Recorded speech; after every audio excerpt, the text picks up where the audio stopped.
Okay, sir, we shall start, sir.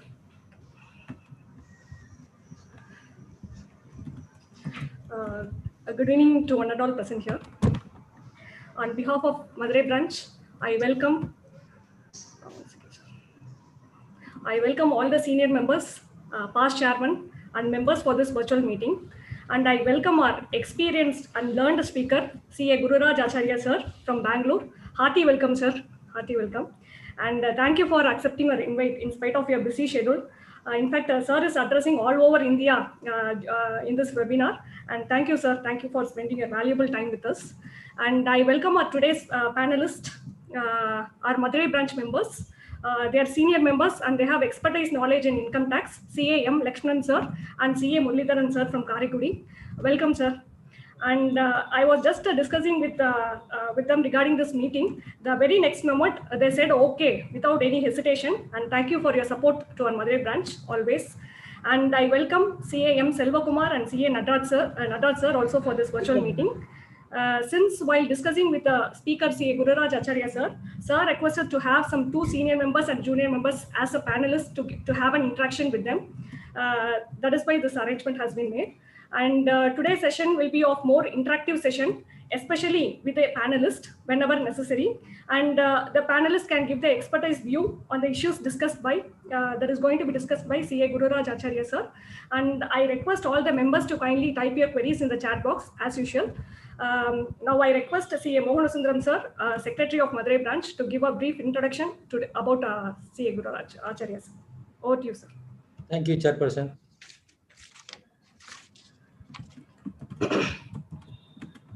Gururaj Acharya is from Templetown, Udupi, brought up in the Iron City of Bellary and is now well settled in the Knowledge City of Bangalore.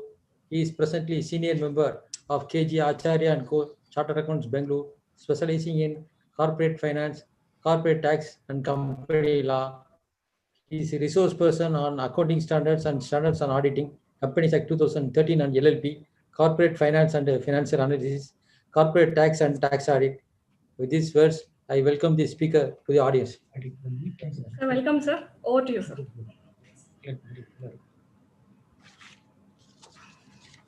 A very good evening to all the members, all the learned members of Madurai branch.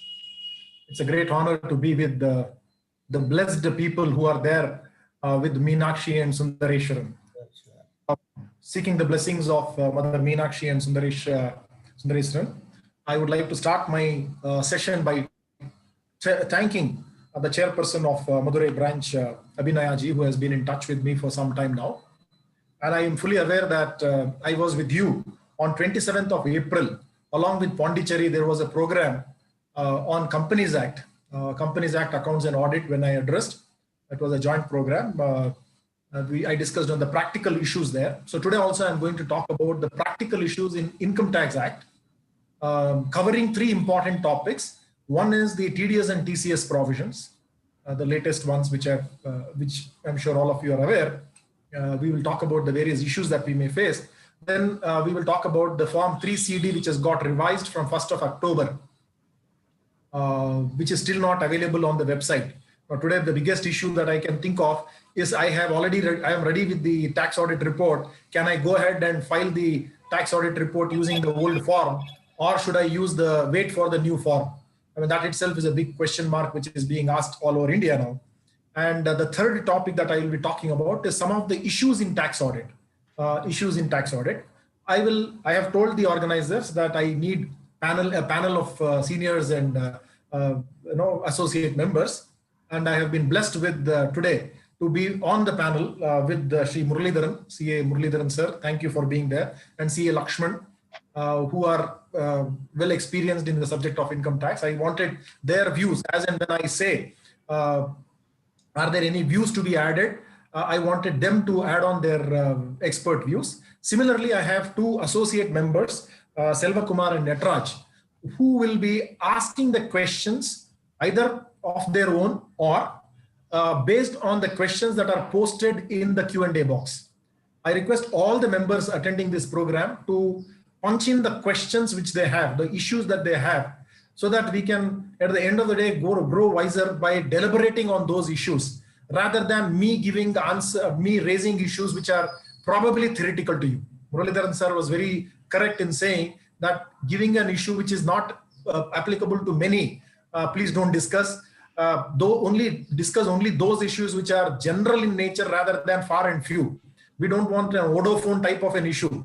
Although let me tell you, today I'm talking on TDS. One of the biggest problems in India that is being discussed is the 12,000 crore issue, plus interest and penalty coming out to about 20,000 crores worth of collection is on account of TDS only. That is about the famous Vodafone case.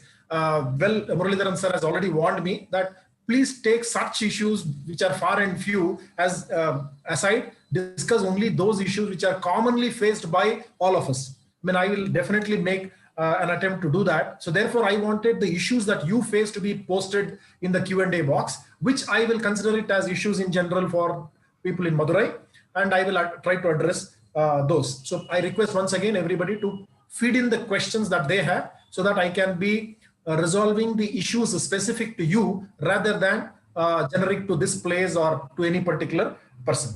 So with that, my first topic is on TDS. And then I will move to TCS. So TDS, there are two important changes which have happened during this particular year, the current year, I would say. That is application of TDS on e-commerce operator.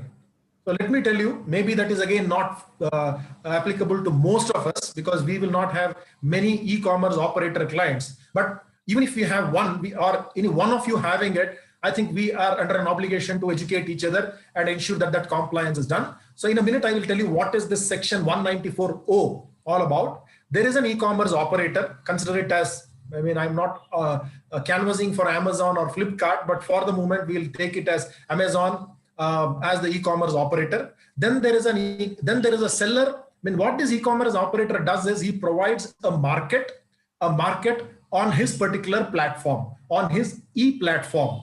So that is the e-commerce operator.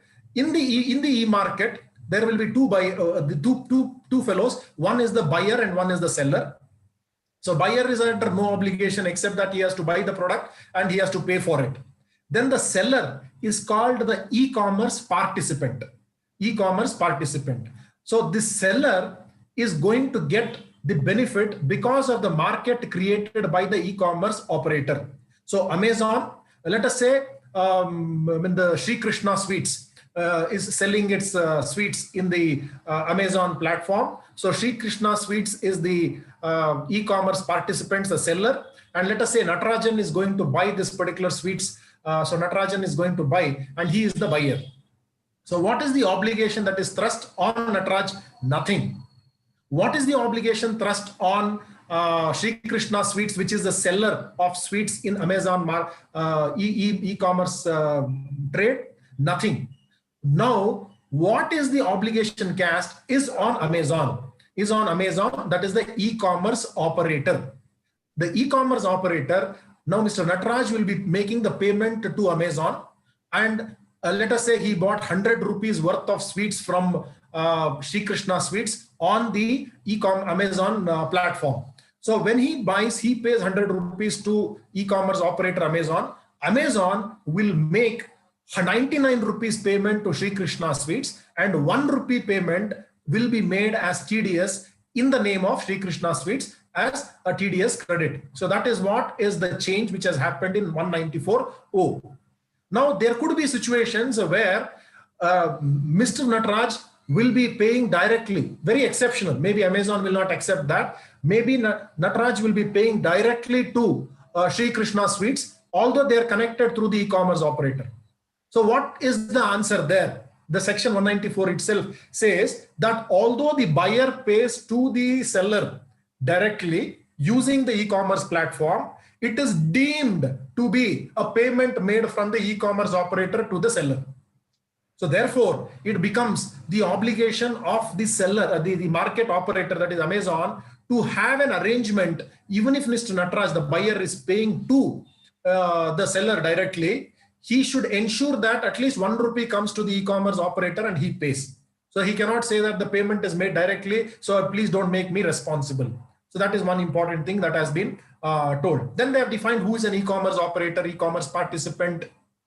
and various things like that. And they have told one very important thing. We keep getting a situation where, especially in the case of mines, so we had a recent situation where the mines is purchased from the mine owner to a steel plant, but the auction is conducted in a website called the MSTC website.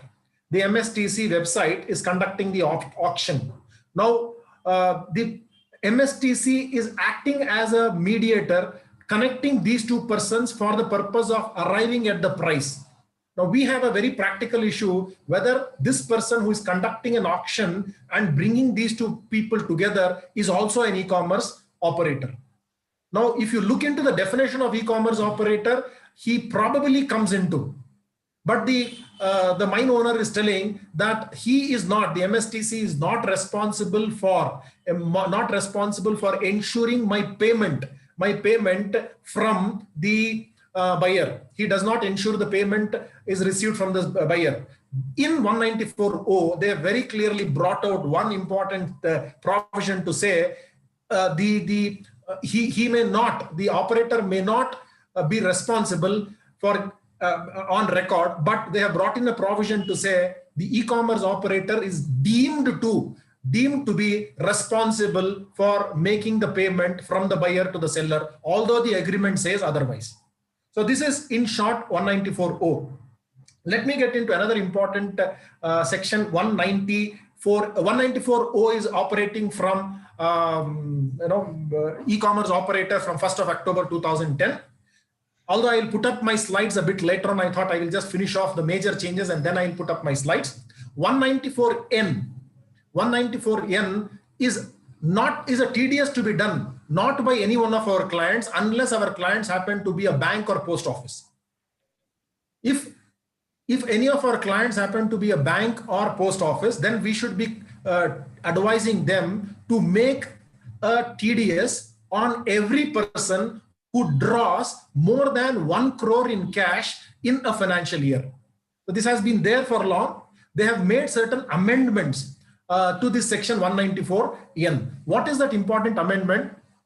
They said that in the case of a person who is drawing cash from any account, from one particular account, for all branches from his particular account, whichever way of that particular bank, more than 1 crore rupees, the bank is under an obligation to make a 2% TDS and deposit into the drawer's account, drawer's PAN account. Now the question is, what is the change? What is the change? The change is they have brought in a one very interesting. If the person who is drawing has not filed his income tax returns for the last 3 years, if he has not filed his income tax return for the last 3 years, then the TDS will be applicable not from 1 crore, but from 20 lakhs and upwards. And they have brought in a very interesting thing to say, from 20 lakhs to 1 crore, the TDS rate in such a case, let us say if X, who is drawing the money from the bank, has not filed his income tax return for the last 3 years. Very interestingly, I'm sure all of you are sitting in your offices. As I'm talking, you can open up your Income Tax Act to see 194N says, not only not filed his return for the last 3 years, it goes on to say he has not filed his income tax return as per the due date mentioned in 139(1). That means we have to see if he has filed it belatedly. If he has filed the income tax return belatedly in any one of the last 3 years, then he will come under the lower threshold and higher tax TDS rate. The lower threshold is from 20 lakhs to 1 crore. If a person is drawing any cash from the bank, then his TDS rate will be 2%. The TDS that will be done by the banker or the post office, including a cooperative bank, will be 2%. Anything more than 1 crore cash drawn from such a person who has not filed his income tax return in the last 3 years within the due date as told in section 139(1), then if he's drawing more than 1 crore, the bank has to make a TDS of 5%. We have seen TDS and TCS. All of us know what is TDS and TCS. That means there is an element of income when I'm making a payment. there is an element of income to the payee. And when I'm collecting TCS, I am making some sale. So therefore, there is an element of income to me. If in the entire chapter 17, chapter 17 deals with TDS and TCS, 17B and 17BB dealing with TDS and TCS respectively. In the entire chapter 17, a very interesting point that has been noted is with respect to section 194N, where neither the bank nor the person who is drawing cash will have any element of income in that particular component. So if I draw cash, I may not have any income, nor the bank will have any income. It is only a cash flow statement. It will never enter my P&L account. I mean, any TDS or TCS, if you look into, will either be an expenditure when it comes to TDS. When it comes to TCS, it will be an income. That means it will be an inflow to my P&L account. Whereas in 194N, this is one very typical thing which was being objected for a long time, saying that why are you bringing the TDS concept on an item which does not have an income element in that. But the government was adamant to say we want to, the reason for TDS is many. One of the reason is to plug the black money, or one is to reduce the cash transactions, and the other one is to find out. There are a lot of people who open bank account, deposit checks because 40A3 and so many other sections say that transactions have to happen in check. They open an account, put the check which is given by the buyer and draw the cash, and they don't file their income tax return. So to plug such loopholes, 194N has been introduced. So 194N, so what is that we have to do as chartered accountants? We have to tell our clients that whenever they draw anything more than 1 crore will be subject in cash, will be subject to TDS. But we also have to tell them that as long as this cash is properly accounted in my books of accounts, nothing to worry. While it is good to have a lesser cash transaction altogether, but if the business itself is such that I have to draw cash and disperse money in cash for whatever reason, then I can tell them that don't worry, whatever TDS has happened will come and sit in your credit, and you will definitely be able to reduce your tax outflow to that particular extent. So that is about 194O and 194N, two important changes in TDS. Let's move to the other important change which has happened is in the field of TCS. What has happened in the field of TCS? What is TCS? Most of the chartered accountants, I mean, most of our clients, the books which we are auditing, we would not see TCS in a big way. Unless your clients happen to deal with the specific goods. They have listed out certain specific, section 206C deals with the TCS. In that we have subsection 1, subsection 1C and subsection 1F, which has been there for a long time. I will just tell you what is there in subsection 1. Subsection 1 deals with tendu leaves, alcohol, and most importantly, scrap. I mean, one of the things which we may come across for TCS purposes, when my client is selling scrap, when my client is selling scrap, we will see what scrap is. Not all scrap is liable for TCS. For a moment, we'll presume that if I am selling scrap worth 1 lakh rupees, to anybody who is not a B2B, you will see that that scrap which I have sold is not used afterwards in manufacture. It's not used in manufacture, but enough. I will come to a bit, the niceties when I put up my presentation. But that scrap, when I'm selling it for 1 lakh, I have to see whether it is liable for TCS. If it is liable for TCS, then I will have to collect a TCS of 1% and say, please give me along with 1 lakh rupees, 1,000 rupees. So I will have to collect 1,000 rupees and remit this 1,000 rupees in the name of the giver. Now the reverse, TDS may reverse happens. When I'm making the payment, I give that particular if I'm paying a 1 lakh rupees of professional fee to, let us say, Muralidharan sir, what I do is I give him 90,000 rupees and I deposit 10,000 rupees into his account and give him a TDS certificate to the extent of 10,000 rupees. So I will give him I will give him a 90,000 rupees check and I will give him a form 16A to the extent of 10,000 rupees and say, here your amount is closed. But I'm making a TCS, I will collect 1 lakh rupees from, let us say, Mr. Lakshmanan sir. I will collect 1 lakh rupees from Lakshmanan sir for TCS. I mean, for the purpose of scrap which I have sold. And then what I will do is I will collect 1,000 rupees, that is 1% of 1 lakh, 1,000 rupees from Mr. Lakshmanan sir, who has given me, who has purchased scrap from me. Then I will credit 1,000 rupees into PAN number of Lakshmanan. So this is TCS in general. So this was there for a long time, dealing with alcohol, tendu, timber, you know, and then scrap. Most importantly, these are then mines and minerals. You know, people, I come from Bellary, we see that people dealing with mines and minerals are also subject to make TCS. So these were already there under 206 subsection 1, very specific goods. If you are dealing with any one of the goods that I just now mentioned, then TCS is applicable. If your clients were not dealing in these goods, then TCS was absolutely not an issue for you. 206 subsection 1. Then we move to 206 subsection 1C, which dealt with the very specific contracts. Like, for example, when there was a grant of license with respect to parking lot, toll plaza, or mines or quarries, this was applicable. Again, very few and far. Then there was this section, most important, people who have probably purchased cars of more than 10 lakhs. You would see that section 206C, 1F, already there, 1F. If you bought any car of more than 10 lakh rupees, then the seller of the car would have collected 1% of the car value and remitted in your permanent account number. So what is the purpose for all this?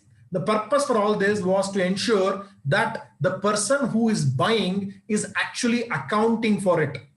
And the moment he accounts this 1%, I mean, look at this, to go to claim this 1%, he has to show that 100% of transaction. I mean, I always used to say, the department used to catch hold of the tail to ensure that the person, the monkey itself, is caught. Now you will see, I mean, the entire transactions that we are just now told was talking about a tail to ensure that the monkey is visible. Now they have introduced one very interesting section, 206C, 1H, where instead of these specific goods, alcohol, tendu leaves, timber, scrap, then I talked about some parking lot, toll fee, that is a specific contract, and cars. So very restricted. You could have seen client specific. These were all client specific. The client did not deal with those particular goods, and most of our clients will not deal with the subsection 1. I mean, if they are there, it will be far and few. Subsection 1F, that is cars. If any of the dealers, you know, dealers, you may have a lot of dealers. I have a lot of dealers as our clients. So if they are there, we have to educate them how to deal with that particular TCS. As far as all our clients are concerned, they would get a form 16A. That is only for the purpose of ensuring that all the proper credits are claimed. Now I am coming to 1H, 206C 1H. What does this 1H deal with? 1H deals with any goods. So it has, from the restricted category of goods, it has moved to all goods. To whom? First of all, I have to ensure, am I? So 206C1H is one which is creating a lot of news in the amongst the business circle. What is happening is, this is a very bad measure from the government. It is going against the ease of doing business. Well, the business will always blame the government. The government has its own reason as to why they introduced the particular provision. One of their important reason was to ensure that I will not get the tail. I will get a small hair in the tail. Look at this. What was 1%, they moved it down to 0.1%. So by capturing that hair in the tail, I will be able to capture the monkey altogether. Now our business people are like monkeys. If they left to themselves, they would not be like to be visible. They will be hiding behind the bush and not be visible to the government. So the government wants, let me have a small hair. When I was talking about the 1% TCS, that was a tail in itself. Now I am talking about a small hair in the tail. If I am having that 0.1%, to claim that credit, you will have to show that entire particular transaction. So 206C1H is not applicable. First of all, let us be very clear, not applicable to whom? It is not applicable to anybody providing only services. First of all, it is applicable only for those who are dealing in goods, and only to those businessmen who are dealing with goods whose turnover in the earlier year, in the previous year, in the preceding year was more than 10 crores. If their turnover is more than 10 crores and they're dealing with goods, then they have to check up another. I mean, it would be very good if I draw a flow chart. So first of all, I have to see whether my turnover in the previous year was more than 10 crores. If the answer is no, thank yourself and get out of it. There's no 2061H will not be applicable to you. If your turnover is more than 10 crores in the last financial year, then you will ask, do I have any customers to whom I have sold more than 50 lakh rupees? Are there any buyers to whom I have sold more than 50 lakhs during this particular year? If none of my customers are more than 50 lakh, all of them are less than 50 lakhs, then again this 1H is not applicable to me. If I have any customers to whom I am selling goods more than 50 lakh rupees in the financial year 2021, although this is applicable from 1st October 2020, for arriving at the 50 lakh rupees, I will have to take the entire transactions that have happened from 1st of April to date, to the time the transactions have happened. If, let us say, I have done a transaction of more than 50 lakh rupees, they have very beautifully told here, they have brought in a very different type of a provision, because the businessman should not be affected with their cash flow statement. They said only if, let us say, I have sold more than, I have sold 60 lakh rupees now, 60 lakh rupees, and I have received 60 lakh rupees today. I'm giving you a very simple situation. Then up to 50 lakhs, it is considered as a standard deduction. No other section in the TDS or TCS, we have a concept of standard deduction, apart from what has got introduced 206 1H and 1G, which is dealing with LRS. We will see that because they want the businessman to have more cash, but as I told you, they want to catch hold of the hair in the tail so that the monkey is caught. So they said, you give me, don't collect entire 60 lakh per 0.1%. You collect only 60 minus 50 lakhs, which is a standard deduction. Up to 50 lakhs, you don't have to do any TCS. More than 50 lakhs, that is 10 lakh in this particular example, 0.1%. How much is 0.1% of 10 lakh? 10% is 1 lakh. 10,000 rupees is 1%. So 0.1% is 1,000 rupees. So for 10 lakh rupees, I just have to collect 1,000 rupees. So I have to collect 1,000 rupees and proceed. And along when I'm saying selling 60 lakh worth of goods, I have to say, please give me 1,000 rupees extra, 1,000 rupees extra, which I will deposit into your account and you can claim it. So in the process, what happens is the department will come to know that the buyer has taken 60 lakhs worth of goods from me. And if he is not accounting that, they will be having a cross verification. Now, there are various objections to this to say, anyway, GST would have captured it, B2B transactions, it would all be there. So if you say that, this is a double check. I would say this is a second check for the government in that particular reason. So as professionals, as we are trying to bridge the gap between the businessman and the nation, we are nation builders. Instead of criticizing this particular provision, we accept it and we educate our clients how to go about it. So that is about 1H. I will talk about the various issues a bit later on. Complete. Another important thing which came out is 1G. 1G has got two components, A and B. One, A dealing with LRS. What is LRS? Any person can remit. Any person can remit more up to $2.5 lakh in the financial year. Liberalized remittance scheme, any person means all resident individuals. Very important to note is all resident individuals are allowed to remit up to $2.5 lakh, and $250,000, that is $2.5 lakh they can remit. So $1 lakh is, let us say, 75 lakhs. 2 lakh is 1.5 crores. Another thing is approximately 1 crore and 82 lakhs. You can put it like that. 1 crore 85 lakhs. Up to 1 crore 85 lakhs, every individual is allowed to remit the forex, the precious forex, I would say, is allowed to remit it out of India. At the time of remittance, it could be for whatever reason.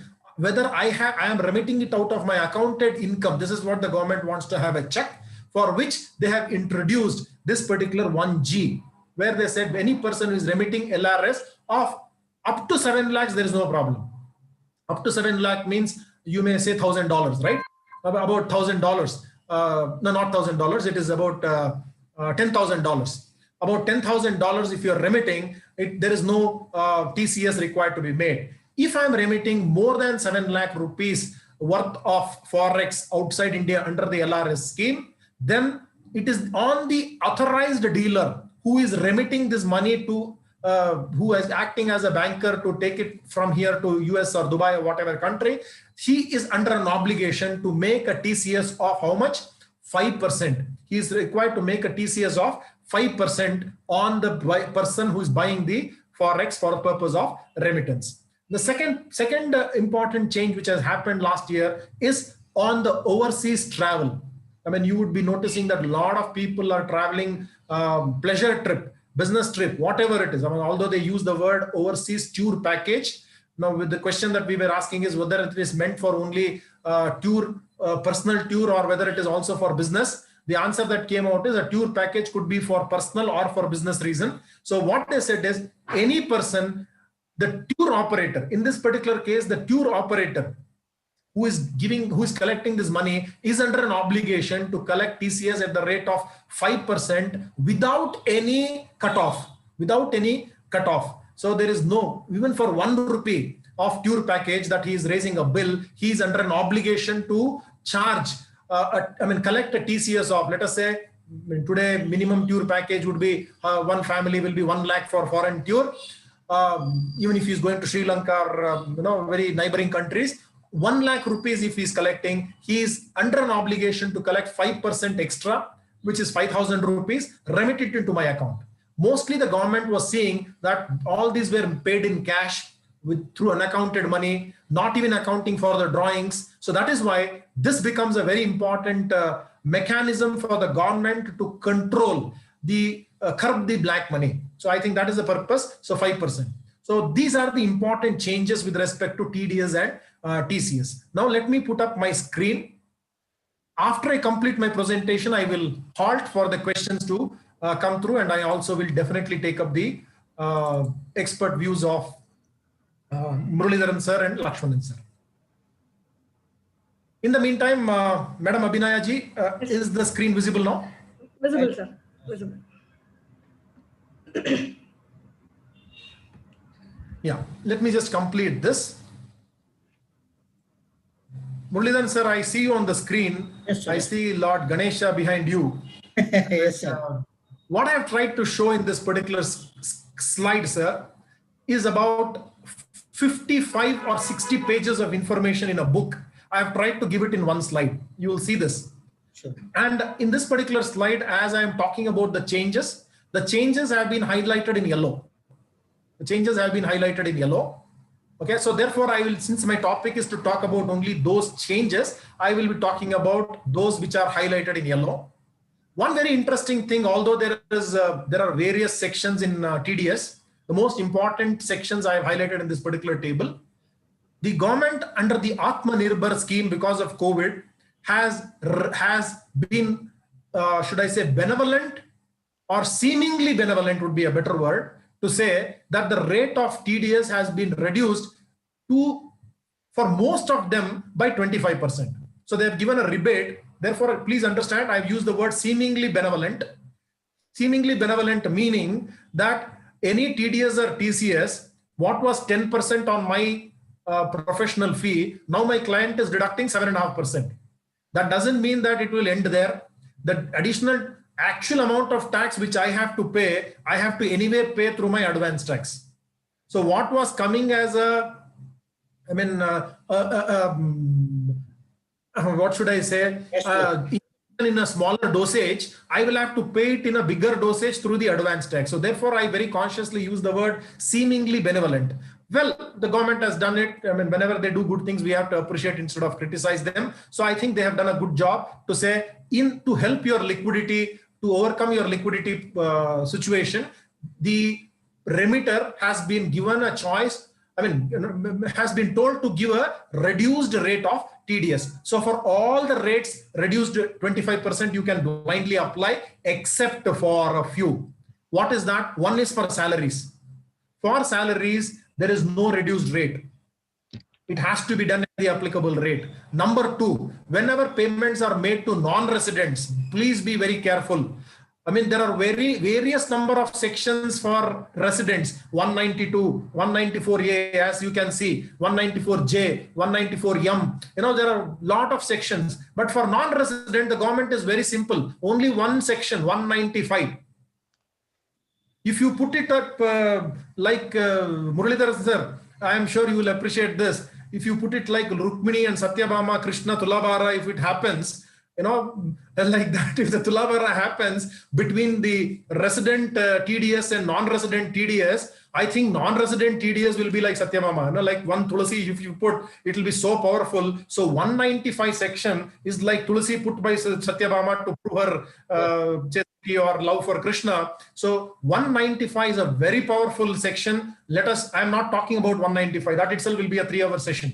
We have to be very careful on 195. All that I wanted to tell you is the reduction of whatever rate is applicable only for residents and not for non-residents. Just at the beginning, I told you about this 20,000 crore case of Vodafone. That was a case of 195 only. I will not get into the details of that.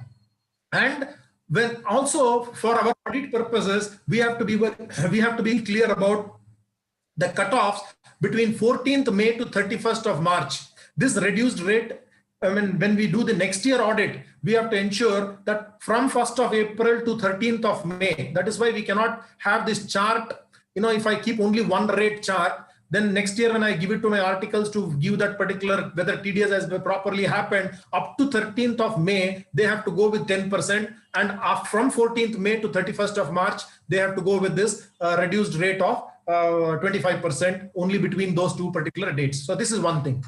But they have also not reduced the rate of TDS for certain cases. Here, apart from salaries and non-resident, even for 194N, what you can see at the below, 194N, I have given it in red and in a different type of an yellow, just to say that it is neither an income nor an expenditure, an item which is coming in my cash book, receipts and payment. Normally TDS will come in my P&L account. Either TDS means debit to P&L account, TCS means credit to P&L account. Here, nothing comes to my P&L account, but still suffers TDS. That is 194N, which is separately colored and given. For that also, the bank is told to collect at 2% only without any 25% reduction. Because if a person is able to draw 2 crores, I mean 1 crore and above in cash, he doesn't mind having a liquidity issue. Probably he does not have a liquidity issue. This is how I would think as the logic. So these are two things. So cash withdrawal we have already dealt. One of the issues that we have to notice here is how does the bank come to know? Let us say our secretary, I did not acknowledge Mohana Sundaram, sir, is drawing, is a rich man, I know. He draws cash of more than 1 crore from the bank. Now, how does the bank know that Mohana Sundaram, sir, has filed his return for the last 3 years? How does the bank come to know? Very interestingly, CBDT and IBA has entered into an agreement. Now, CBDT has given an utility to the banker by pressing the PAN number. By pressing the PAN number, they will come to know whether the person has filed his income tax return for the last 3 years. But my only question remains, whether that particular utility will throw out whether he has filed it under 139.1 or 139.4. Because 194 N wants the banks to collect a higher rate for the one who has not filed his income tax return for the last 3 years within the 139 date. So I don't know how the bank will deal with that, but they have come out with a utility where they can feed all their PAN numbers and it will throw out who are all the people who have not filed their income tax return for the last 3 years. Anyway, that is the banker's problem, but I am trying to say that one has to be careful about that particular provisions. So e-commerce operator, we have already completed. Payment on e-commerce operator on the e-commerce participant. Participant is actually the seller. On the seller, the buyer has no obligation. the operator, when he's paying to the participant, that is the seller, will have to make a TDS of 1%. However, if that seller happens to be a small seller, that means his total transactions that have happened with this operator is less than 5 lakh rupees. Less than 5 lakh rupees. They said up to 5 lakh rupees, the operator need not do a TDS. So what did they say? Not applicable up to 5 lakh rupees per annum. If the seller is an individual or a HUF, if the seller happens to be a partnership firm or any company other than individual and HUF, no 5 lakh cutoff. 5 lakh cutoff is given only for individuals and HUFs. If the operator is having a transaction with this particular participant less than 5 lakh rupees in a year, then he need not do TDS. So that is what is told here. Otherwise, one very important change which we have to notice is when is the individual, let us forget about all this, I'm going out of that. Let us say a contractor. If I am making a TDS, I'm making a payment of a contractor of more than, let us say 30,000 rupees, 1 lakh, all those cutoffs are there. So contractor means I have to make more than 30,000 rupees. I have to make TDS. So if I'm making and provided his total payment is more than 1 lakh rupees, that is also told in 30,000 for single payment bar credit and 1 lakh rupees for aggregate payment bar credit during the financial year. Let us say I'm making a 50,000 rupees contractor payment. Now, should I make TDS? It depends whether I'm a partnership firm or a company. No question asked, I have to make a TDS. What if I were to be a proprietor or a HUF? When should I make a TDS? When is the chapter 17 applicable to me if I were to be an individual or a HUF? All these days they linked it up to if you were subject to tax audit. If the limit that you have, if the limit is breaching the tax audit limit. Now in tax audit limit for a business, for a professional, there is only one limit, 50 lakhs. For a businessman, there are 3 limits, 1 lakh, 2 lakh and 5 lakhs. So 1 crore, 2 crores and 5 crores. You know, there are 3 limits for a businessman. So what they did was, instead of all this confusion, throughout in chapter 17, for individuals and HUFs, they have told that whenever an individual is a businessman and his turnover is more than 1 crore, and if he is a professional and his turnover is more than 50 lakhs, then such an individual will be liable for TDS or TCS under chapter 6, under chapter 17. So that is what they told. So that is about the TDS. So next, let's move to TCS. Before I go to TCS, Lakshmanan sir, or Muralidharan sir, you have anything to add on TDS? Anything to add on TDS? I will be open to your views. Sir, with regard to TDS on cash withdrawals by banks, you have told that an utility has been given to the banks to ascertain whether the account holders have filed the returns for the past 3 years. Correct. And it is doubtful whether to ascertain whether it is filed within due dates or not.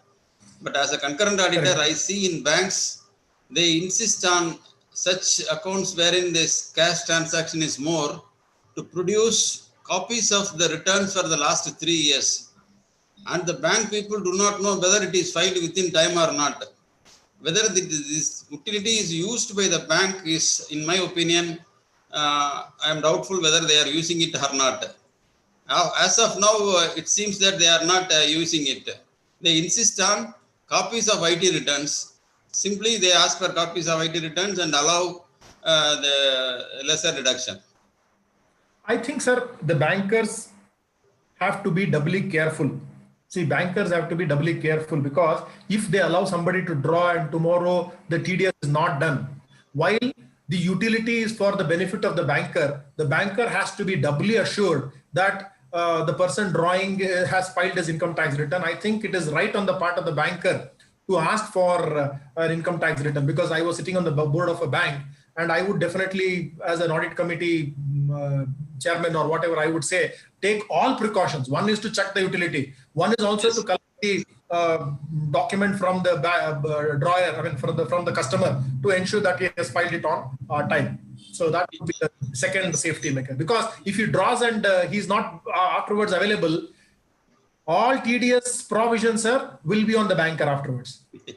That as an assessee in default. So to come out of that particular thing, Always, we always say TDS and TCS, chapter 17. It is not your money. It is somebody's money. So when in doubt to deduct or not to deduct, the golden rule for TDS and TCS is deduct.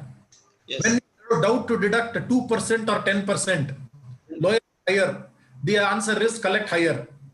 It is, after all, the other person who has to object to it. Let him get a CA opinion, let him get whatever, and then you can keep it on record and then ask with your chartered accountant and come out of it. Otherwise, it's always better to be safe than sorry. Yes, that's what is happening in a bank.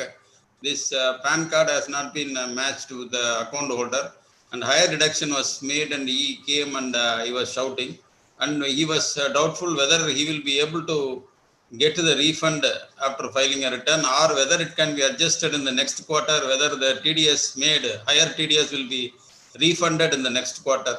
The branch manager was telling, I will put up the problem to our higher authorities who are filing the returns. I think if it is within the year, we may be able to get it. So people are facing very difficult and difficulties because of this provision, because they have given the PAN number, but it has not been taken into account. So higher reduction at the rate of 10% it was made. So why 10%, sir? Why 10%? Because there is no 10% here. Bank has deducted 10% because PAN is not there. No, if PAN is not there, okay, double or no, 20% are the applicable rate. Yes. Higher rate. Then the bank is right. 20% they should have done. No, that is the higher rate. I think they have deducted 20%. Because the account holder has given his PAN card for his SB account. He has opened a current account in which drawings were made. This PAN has not been connected with that current account. Okay. So they were shouting it. This will be the practical problem. I mean, this will be the practical problem. Now we have to educate our clients also to say that if you are drawing cash, please ensure that you give proper PAN numbers and your TDS, I mean your income tax return in your own interest, you go and give it to them so that they deduct only 2% and not a higher amount. And bank manager will also not be able to find out whether the returns have been filed within the time or not, because they do not have such knowledge. Definitely. They have not been educated and they do not know also. Simply they get a copy of 3 returns and allow lower reduction. Sure. These are all to be rectified in the future. Sure. Thank you, sir, for your presentation. Thank you, sir. One small matter, sir. Can you just highlight whether any exemption is given to any category of people from falling within this ambit of this TDS? TDS, sir. 1 crore withdrawal. Can anybody get exemption? Whether anybody is given exemption? I think the section talks about a few exemptions. Yes, sir. It is government and things like that, but otherwise, not people, private sector people are not given any exemption. Why I wanted to highlight this is, sir, sometimes our client may be engaged in making payments which are covered under Rule 6DD. Even in that case, if he withdraws, liability is there. 6DD gives an exemption for 40A2B when you are making the payment. There is no 6DD. Sir, 6DD exception is only for 40A3. Even for those cases, it is applicable. Absolutely. And let me also tell you, sir, since you brought out 6DD, if I am debiting any expenditure to my P&L account, I will have to see 6DD. But if I am buying any asset, let us say I am a dealer in garments and I am buying a computer of 1 lakh rupees by paying cash. Section 43 of the Income Tax Act says any amount which is any capital asset which is bought by paying cash of more than 10,000 person per day cannot enter the cost of the asset, will not be reckoned as a cost. For depreciation purpose. For depreciation purpose and even for tomorrow eventually calculating capital gains. Now, having said that, Rule 6DD is not available for Section 43. It is available only for Section 40A3, which means a debit to profit and loss account, probably Rule 6DD will help you. A similar thing, which is a capital asset for you. Let us say you bought some agricultural produce which was a capital goods. I mean, let me just put it in that sense. Or you any exception available to you in Rule 6DD is not available to you for the purpose of Section 43. That's what I want to say. So shall we proceed for TCS and then take the questions? Yes, sir. Yes, sir. TCS, I've already told you the general provisions. Section 206 subsection C. 206C deals with TCS. In that we have 1, 1C, 1F, which has been there for a long time. Okay, so I'm not talking about that. I've already told you what they are. I'm straight away going to what are the changes. With effect from 1st of October 2020, what are the changes? They have introduced 1G and 1H. 1H is eating all of our a lot of our customers are affected. All these days, I told you TCS was applicable to specific goods or specified contracts or transactions like cars. Only the car was, let me not use the word car, motor vehicle.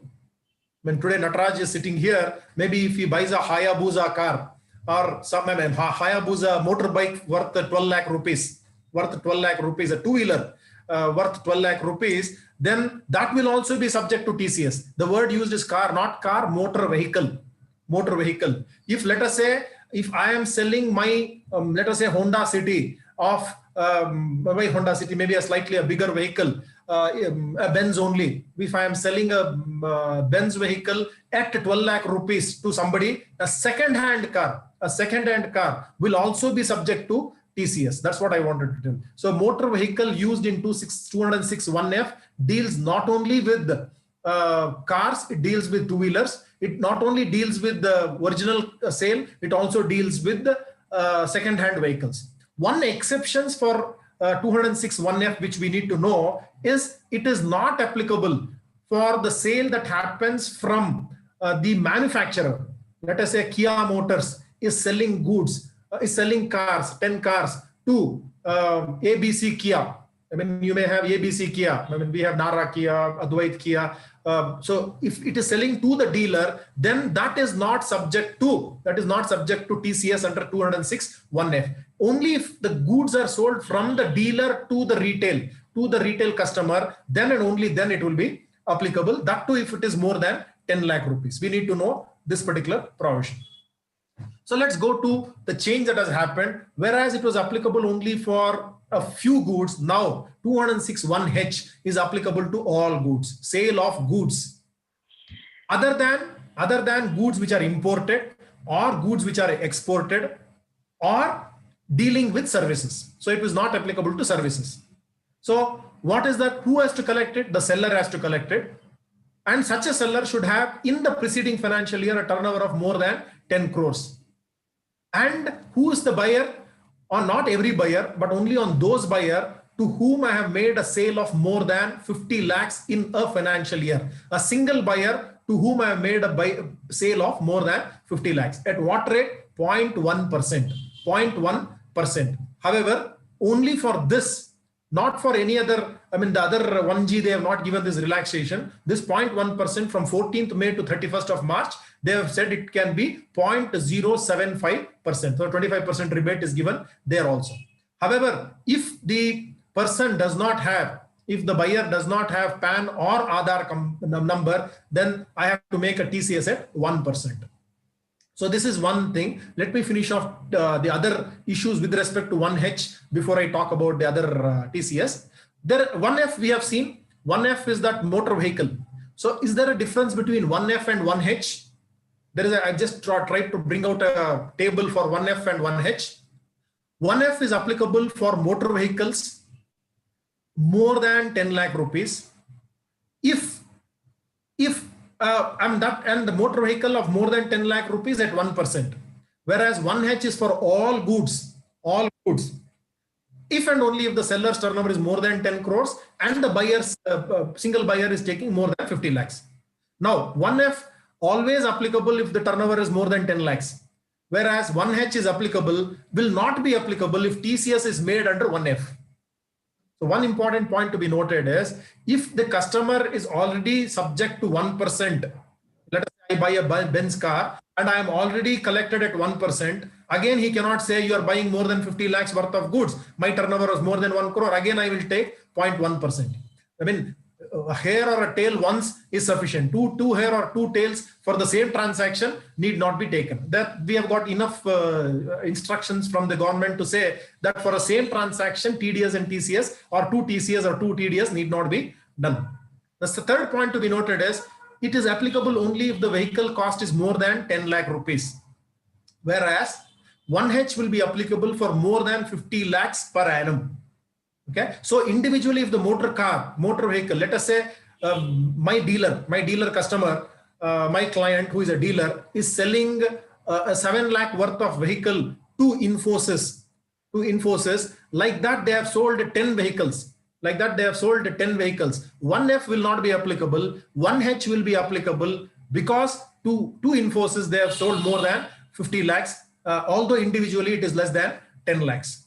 So covers all transactions of retail sales, and accordingly it will not apply on sale of motor vehicles by manufacturers. That is, I told you, Kia Motors or Hyundai or Maruti Suzuki Limited. When it is selling to the distributor or the dealer, it need not collect. Whereas because they are not coming under 1F, 1H will be applicable to whenever goods are sold from Kia or Hyundai or Maruti Suzuki to the dealer, there will be a 0.1% TCS collected from the dealer in the case of 1H.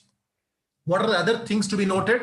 One very important thing I forgot to tell you here, sale of goods. Let us say I invoice him 60 lakhs today and I collect it after 2 months. So the point of TCS application is not the point of sale or invoice, but the point of collection, point of receipt. So at the time of receiving, so if I have received it in the month of December,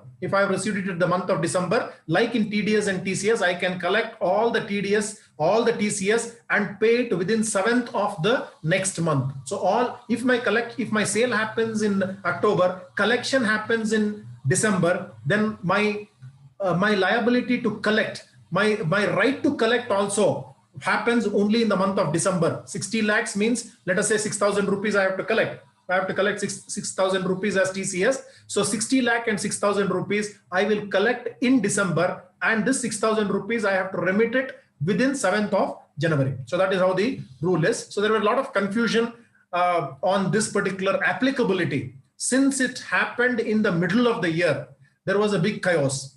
So the circular number 17, 2020 tried to solve a few, but the circular also has created a few issues. Let me talk what they are.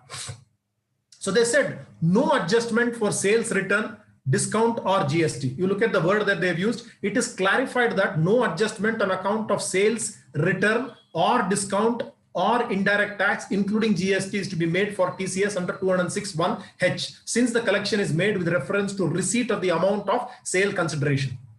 So how I understand, and most of us understand, is let us say 60 lakh is the transaction. I have collected GST. 60 lakhs ka upar I have collected another 10 lakhs GST. So total transaction value is 70 lakhs. So do I collect TCS on 60 lakhs or on 70 lakhs? The answer that is coming out here is to say no adjustment to be done.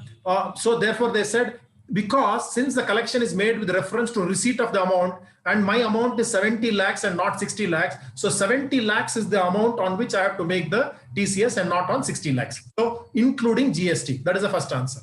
The second question is, he bought 70 lakhs and next month he returned 5 lakhs. There was a sales return, or I gave him a discount because there was some defect or something, 5 lakhs. So should I make the TCS on 70 lakhs or on 65 lakhs? 70. The answer that is coming out here, which I have given it in red, is on 70 lakhs. But if you see, since the collection is made with reference to receipt of amount of sale consideration, but finally a sale consideration is 65 lakhs. So it should be on 65 lakhs could also be the answer. But we are always telling that since the bill amount is 70 lakhs, I mean, he started off with 1, and since he gave the rationale in the circular, 4.6.1 of the circular gave a rationale, that rationale, I presume, is assuming that I get the cash and carry. And subsequently the return happens, and subsequently I return the money. Then the second question will come into picture. Otherwise, I mean, they have not framed this particular circular properly. We are taking one which is given in red. Let me tell you, the red and underlining is not there in the circular. It is my making it. So here, no adjustment on account of sale return or discount or indirect tax, including GST, is to be made for TCS under section 206(c)(1)(h). So the answer is you have to make it on 70 lakhs only. The next question that came out is, what if the transaction has happened before the applicable date? See, our 1st 1st October. So if it had started on 1st April, I think the problem would have been that much lesser. Since it happened during the year, so should I look at turnover of this year or last year? They said 10 crores cutoff ke liye you see last year, 1920. If your turnover in 1920 is more than 10 crores, in 2021, you will be applicable, you will be covered under 1H. The next question is, if my customer has done turnover of more than 50 lakhs already before October, should I go and collect it there? There they said, if you have already done the turnover and collected it, then you are in the safe zone, no problem. From 1st October, you have a problem. So let me take through the table and then go through the provision. What they said is, if the sales has happened before 30th of September and the amount is received before 30th of September, 1H is not applicable. Now, if the sales has happened before 1st of October and the receipt is happening after 1st of October, I mean, unlike in the case of GST where the rate changes and all the stuff, they talk about sales, receipt, delivery. These any one of two out of three. Here they are saying 1 out of 2 is coming under red after the zone, then 1H is applicable. I would say that is the rationale. What they said is sales might have happened before, but collection is happening now. So since it is on collection basis, you have to collect it. Now the same rationale, they said sales has happened after, but the collection has happened before. They said now that the sales is happening, you can make a collection now to that extent. So therefore you make it. Okay, that is the answer that they have given. So finally, is any one of them have either the receipt or the sale happens after 1st of October, then to that extent, only to that extent, you will have to collect the TCS. So let me read the provision. Since 206 1H applies on receipt of sale consideration, this provision shall not apply on any sale consideration received before 1st October 2020. Consequently, it would apply on all sale consideration, including advance received from sale, received on or after 1st October 2020, even if the sale was carried out before 1st October 2020. Please note that this table is mine. It is not there in the circular. I have tried to give this table to make it look simpler. Wish the circular also comes in the form of a table. So this is the position with respect to 206C1H. Sir, any expert comments or any questions? I am prepared to take on 1H. Sir, can we take it like this, sir? Yes, sir. You said the threshold limit is 50 lakhs. Yeah. Sales before 1st October is 39 lakhs. Yeah. Now there is a sales of another 30 lakhs. Hmm. So now we have to go for TCS only for 19 lakhs. Correct, sir. Correct. Now, second example. Yeah. Sales before 1st October is 60 lakhs. Okay. Now the sale is 10 lakhs. Yeah. For me, I have to deduct TCS. I have to collect TCS only on 10 lakh. My threshold changes from 50 to 60. Whatever the sale that has taken place up to October 1st, that remains a threshold if it is more than 50. Absolutely. Is it correct, sir? Perfect, sir. I will go a step further, sir. You have done a sale of 60 lakhs in September. And you have done 10 lakhs in October. Only for the 10 lakhs. No, I am telling that 60 lakhs you collected in October. Oh, then. Let us say you collected that in October. Collection basis it arises, no? So 70 lakhs, on 70 lakhs you have to collect TCS. Correct. We had one other typical issue, sir. 1 crore is outstanding. Was the sale done last year? Opening debtors.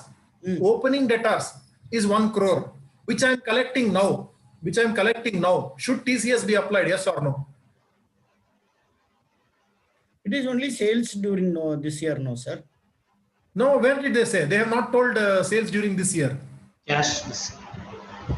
It is on receipt basis. Oh, even if opening balance comes. I mean, that is the fear that we are having. We suggested that you go ahead and make a TCS. Now the problem for him will be, if I do this, for 1 crore, 0.1%, maybe 10,000 rupees.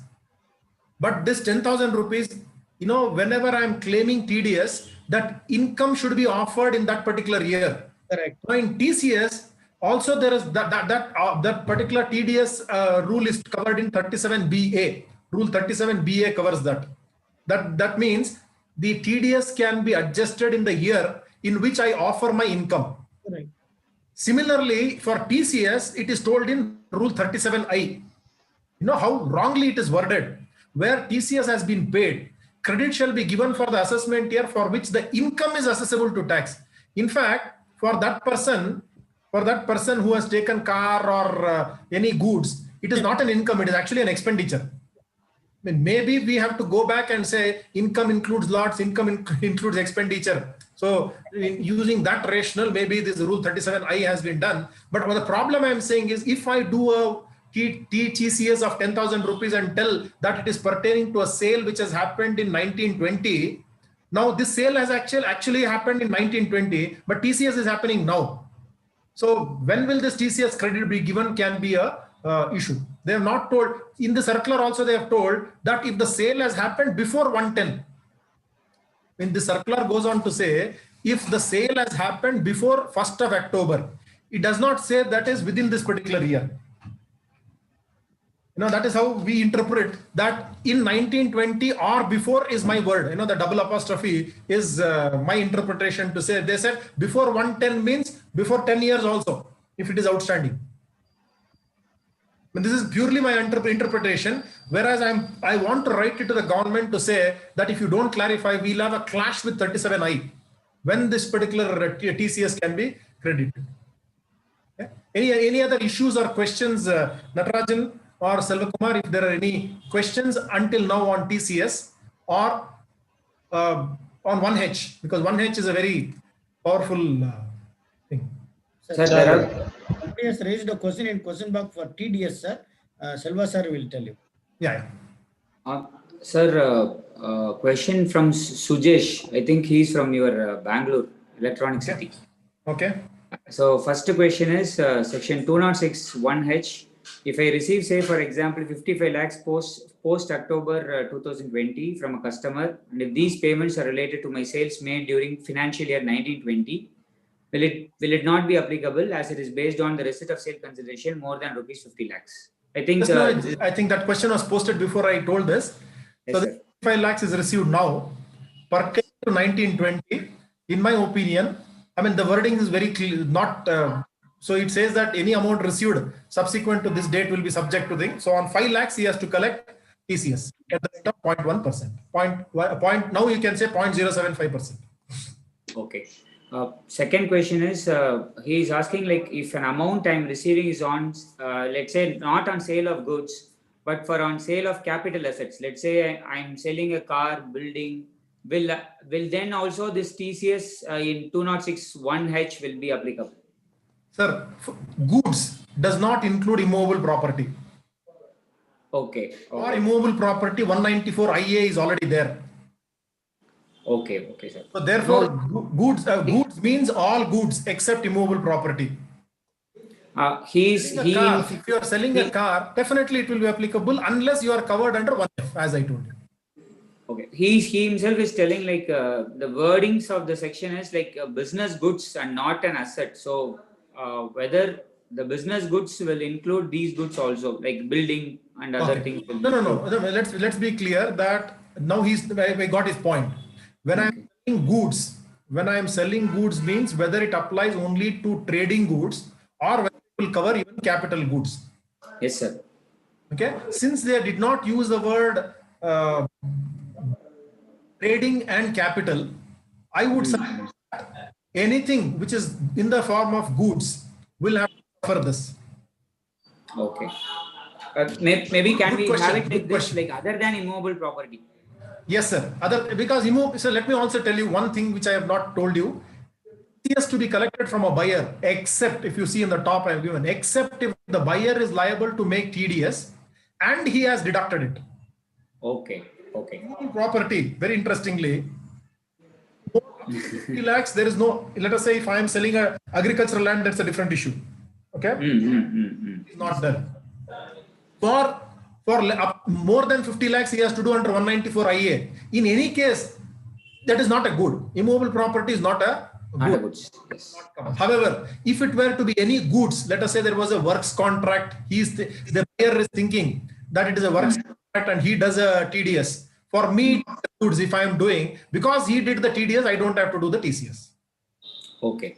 Okay. The government has got to know of this particular transaction through one of us.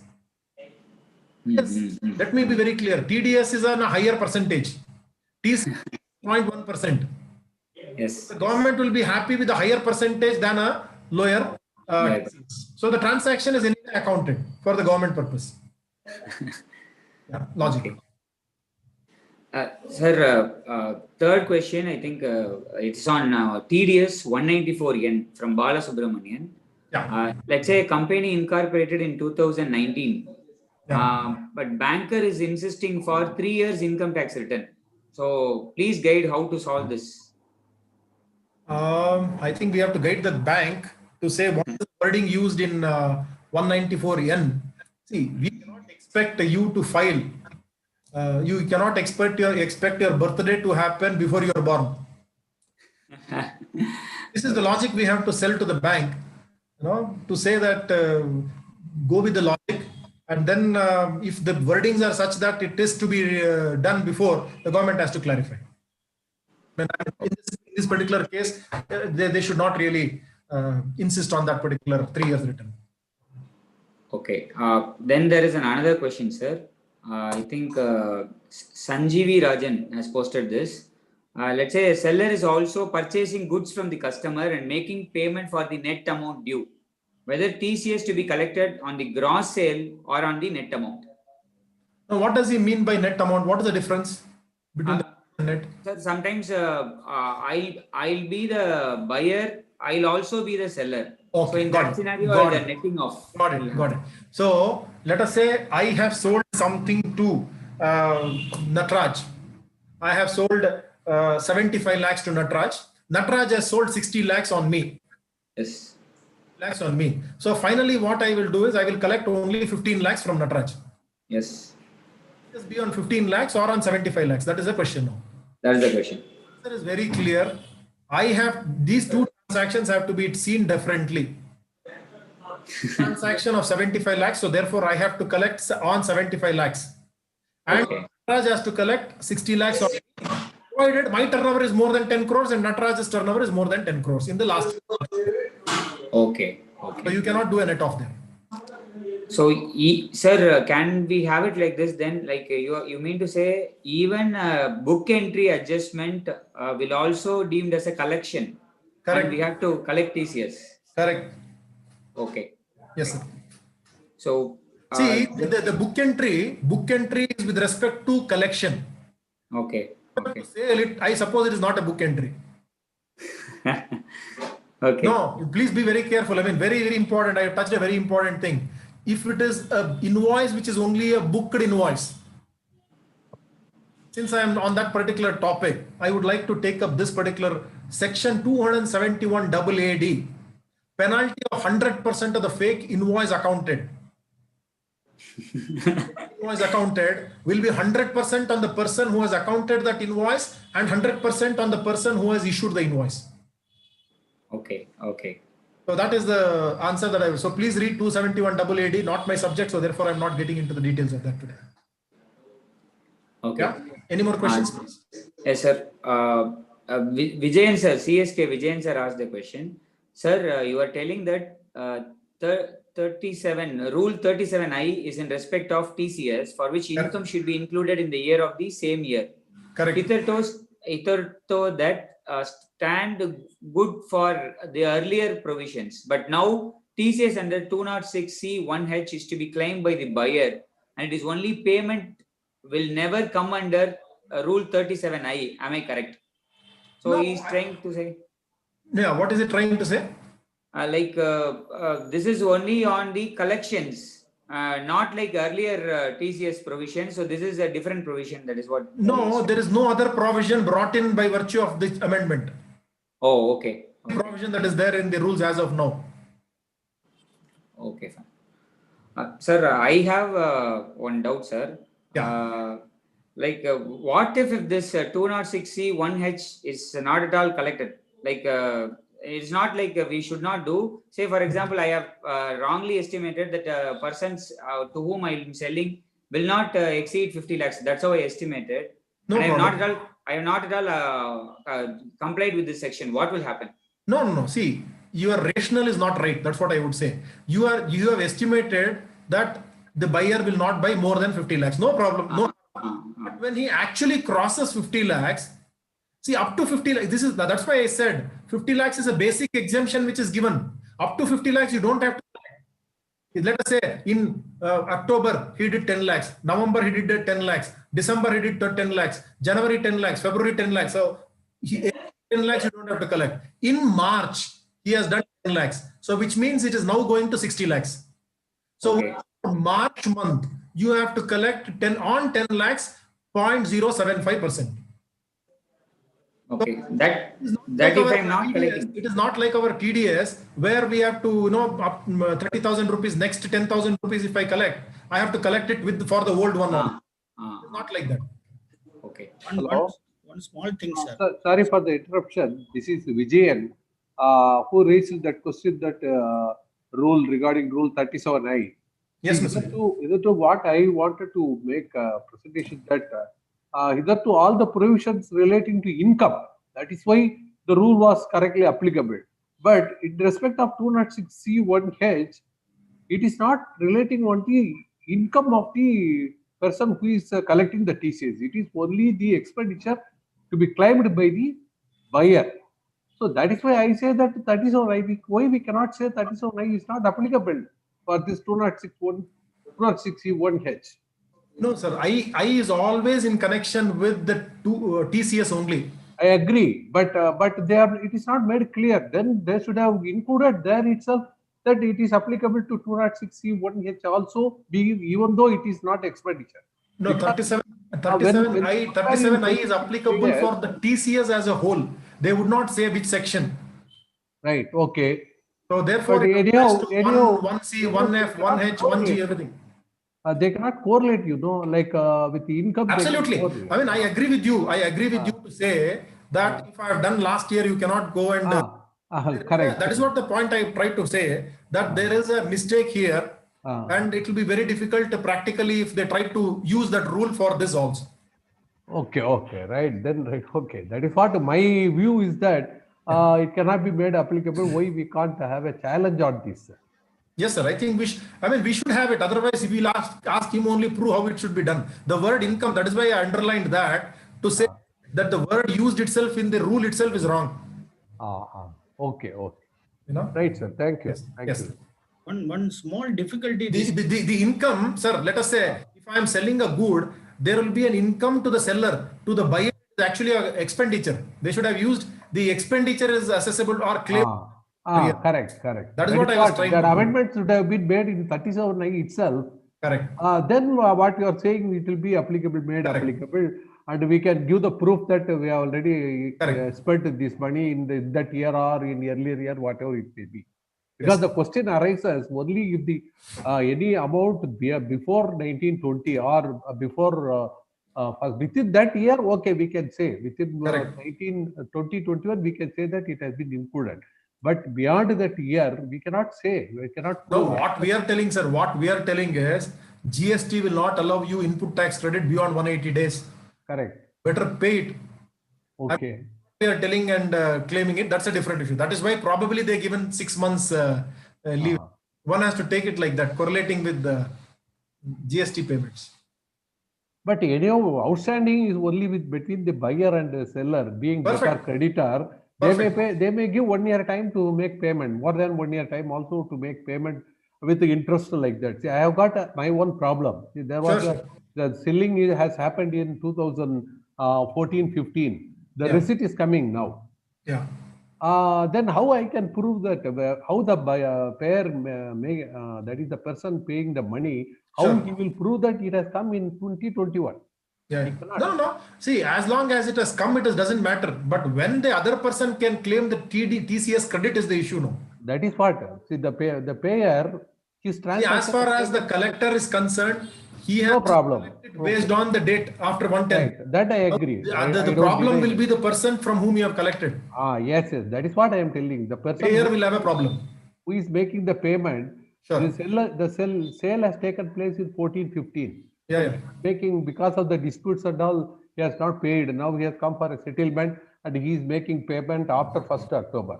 And one more question on that. An agreement has been entered into for a bigger amount, and only a part of the amount is being paid in this year.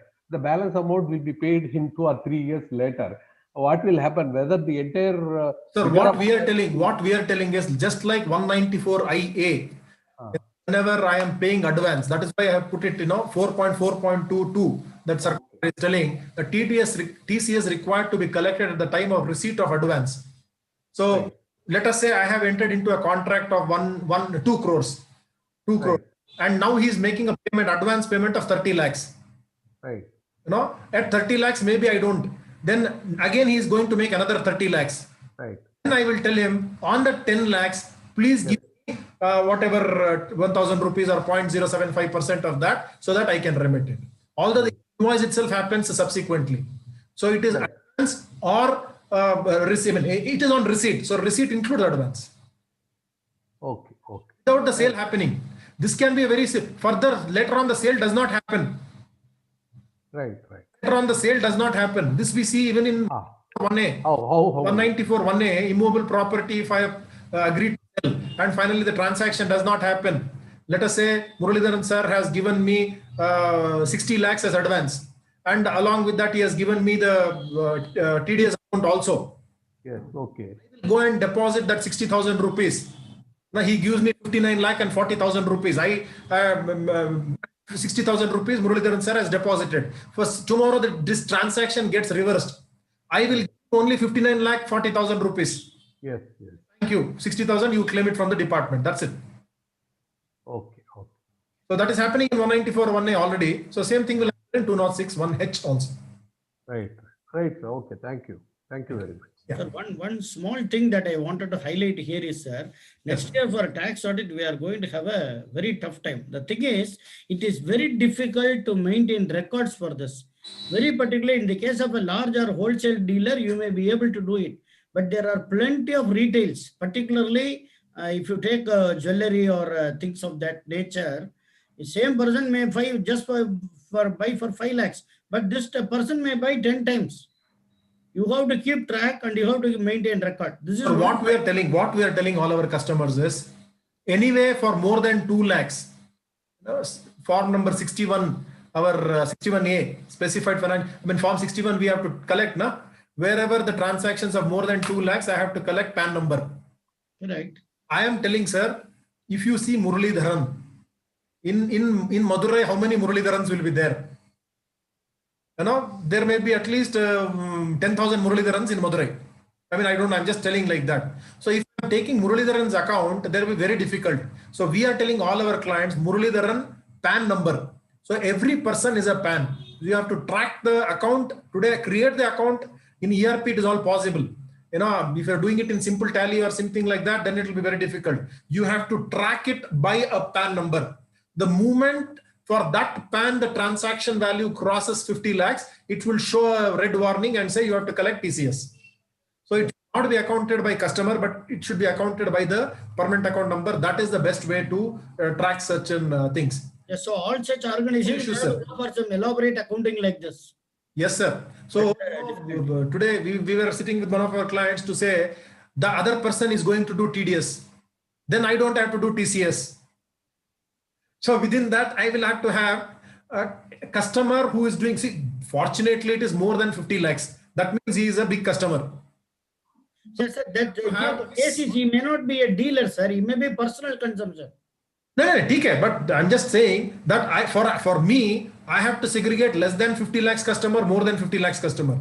Within more than 50 lakhs customer, services I have to have different, goods I have to have different. Within goods I have to see how much is the other person making TDS, then I have to give the other one only, the balance only is the butter for me. So I have to take out milk and now convert it to curds and then buttermilk and then take out the ghee and have that is a challenge that as you rightly said, we will have a tough time to do the audit. So please take care of that. I think that's. We have to travel beyond P&L account also, because you say old opening debits now recovering also gets caught in this. Advance also gets caught. No, sir, I think on this it is on receipt and payment. Yeah. To do an audit for TDS on receipt and payment basis now. So you have to look into the cash book and do the audit. Yeah, unless elaborate accounting is there, we are not safe. Sir, I would say for all these cases, the only saving grace is proper internal controls. And proper at source, it should be properly captured. So in all big cases, especially jewelers or wholesale distributors of food grains, Correct. no, and especially if you have multiple outlets. Imagine, sir, Reliance Jewelry or Rado Watches, they have multiple outlets. How will they capture this outlet? Okay, 50 lakhs ka andar ho gaya, 30 lakhs, but some other outlet 30 lakhs. So you will have to segregate, bring it all for one customer. Very big challenge. So multiple outlets, the problem will be that much more multiple. Yeah, one more thing I want to highlight, sir, as our friends were mentioning, net effect they were mentioning, no, these things will definitely take place where you have got associate concerns or sister concerns, which are not coming under transfer pricing, but two brothers may be doing dealing. One may be selling to this brother, this he may be again selling. So in those cases, we have to be very careful as far as this is concerned. Perfect, sir, perfect. So between brothers also you have to collect TDS. Yeah. Or that TCS, that's the So only. the sister concern matters will attract this provision, sir, because many people design the transaction like that. I don't want to say blame anybody, but it may so happen that it may by default or by design, it may happen in associate or sister concern cases are there. Perfect. But there is no respect, sir. There is no respect. Yeah. Shall we proceed? Yes, sir.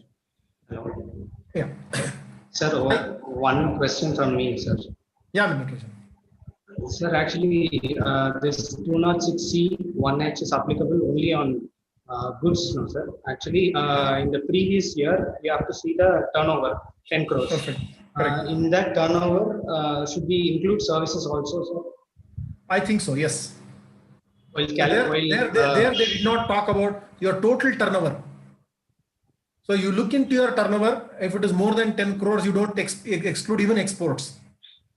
If your turnover is more than 10 crores in your P&L account, you don't exclude anything. Then you come to 50 lakhs. For 50 lakhs, you exclude exports, you exclude services. Then you apply that. For 10 crores, you don't exclude anything. Okay, sir. And one more thing, sir. In the invoice, should we mention the TCS on the face of the invoice or on a later date? We should Sir, that is a subject which you will have, that is a subject of internal control. The department does not tell you what it is. I am only saying the moment you collect it, you will have to pay. Yes, now we have to see whether it is to be done through the invoice mechanism or through a debit note mechanism. We are suggesting that it should be better through a invoice mechanism. That's because they, how will the other person know that he has to pay? When I raise for 10 lakh, when I raise an invoice for 1 crore, I have to say it is 1 crore and 10,000 rupees. So then only he'll give me 1 crore 10,000 rupees. If I say 1 crore and give him a separate debit note for 10,000 rupees, possibly he will say that this is a discount. I mean, he will never pay that. Now, this is again a problem. The businessman will keep selling anything round up karke le lo bolke. So 1 crore and 10,000 rupees if you are giving, he will say 1 crore I will pay you 10,000. Then you will have to pay from your pocket. No, I was asking this question because there's a risk of default. The risk of default, yes, definitely. That is why the control itself will be better if it is done through the invoice mechanism. Okay. Thank you. Thank you, sir. So let's complete the other portion of TCS, which is on foreign remittance through LRS. This is to be done by the banks in excess of 7 lakh rupees at the rate of 5% and no respite. Let us be very clear. This 5% will not become 75% of 5%. Anyway, the bank will take care of that. If no PAN, no other, 10%. Overseas tour package has to be collected. If any of our customers are travel agents, then those travel agents, today there is nobody traveling, that's a different subject. But that's why there are no big questions on this particular thing. Otherwise, if there are any travel customers, travel agents or tour operators, then they have to collect from the buyer any amount which they talk more than 1 rupee. There is no cutoff. 5% of whatever they are collecting towards that particular package. In addition to that, they have to collect 5%. If the other person does not have a PAN or other, 10%. So this is how it is. Now, one exception that they have given for LRS is I would have probably sent my son to US for a higher education. And if I have taken a loan, if I have taken a loan from State Bank of India and sending this money, 40 lakh rupees, I have sent it to my son. Then the government has become sort of humane and saying, finally, it is actually going to block your cash. You know, whatever this money is going to block your cash. You have taken a loan, and out of the loan, the government is asking for a TCS, does not look nice. So what they said is, a lot of objections came. Then they said, instead of 5%, in such cases, if you prove that this is a money which is gone from a loan, then which a loan means loan taken from a financial institution or a bank, not from anybody, relatives or whatever, notified under section 80E for pursuing higher education. Then instead of 5%, the banker, if you show that particular loan, whatever transaction or sanction letter, he will be collecting 0.5% instead of 5%. So if LRS is to pay for overseas travel, I mean, there could be a, what should I call, a jugalbandi between A and B of 1G. I am sending some money to, let us say, the China travel operator, or I'm giving, sending money for some travel purposes, means any one of them, if it is done, it is sufficient. So if LRS is to pay for overseas travel to a seller through an authorized dealer, then TCS must be collected without considering outer limit of 7 lakhs. In that context, the LRS, what is sent out is for travel purpose. So he will not consider the 7 lakhs exemption. He will say, because it is meant for travel, if I'm sending it to China for doing a tour package, then no basic exemption of 7 lakhs. So these are the things to be noted. Then in case the person does not collect TCS, what happens? He will be considered as an assessee in default, and he will always have to pay interest. And whether it will be allowed for income tax purpose? Very interestingly, if he does not allow it for income tax purpose, my sale will not be taxed. In the case of TDS, it is my expenditure. In the case of my sale, the department cannot say, we will disallow your sales. I'll be very happy if he does that. There is no 40A1A or 40A1A equivalent for TCS. It will always be taxed. But the point to be noted is I will be considered as an assessee in default. With interest, it will be collected from me. Is there a respite if the other person has, like for income tax, for TDS purpose, we have certain beneficial provisions covered under the proviso to section 2011, where it says, if the other person has filed his return, paid taxes, considered it as an income, gets me a CA certificate in form 26A, then I don't have to, I will not be considered as an assessee in default from the time the other person files his income tax return. Until such time, I will be considered as an assessee in default, and I will have to pay interest until that date. 40A1A disallowance will not happen. So these things are there. Is there a similar provisions for 206? What they said is, beneficial provision with respect to TCS applicable only for 206C 1 and 1C. 1 and 1C means with respect to specified goods and specified contracts.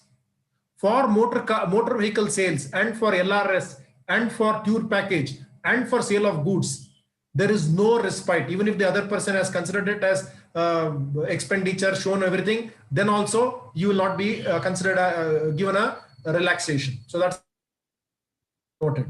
Now, whether it is applicable to individuals and HUFs also,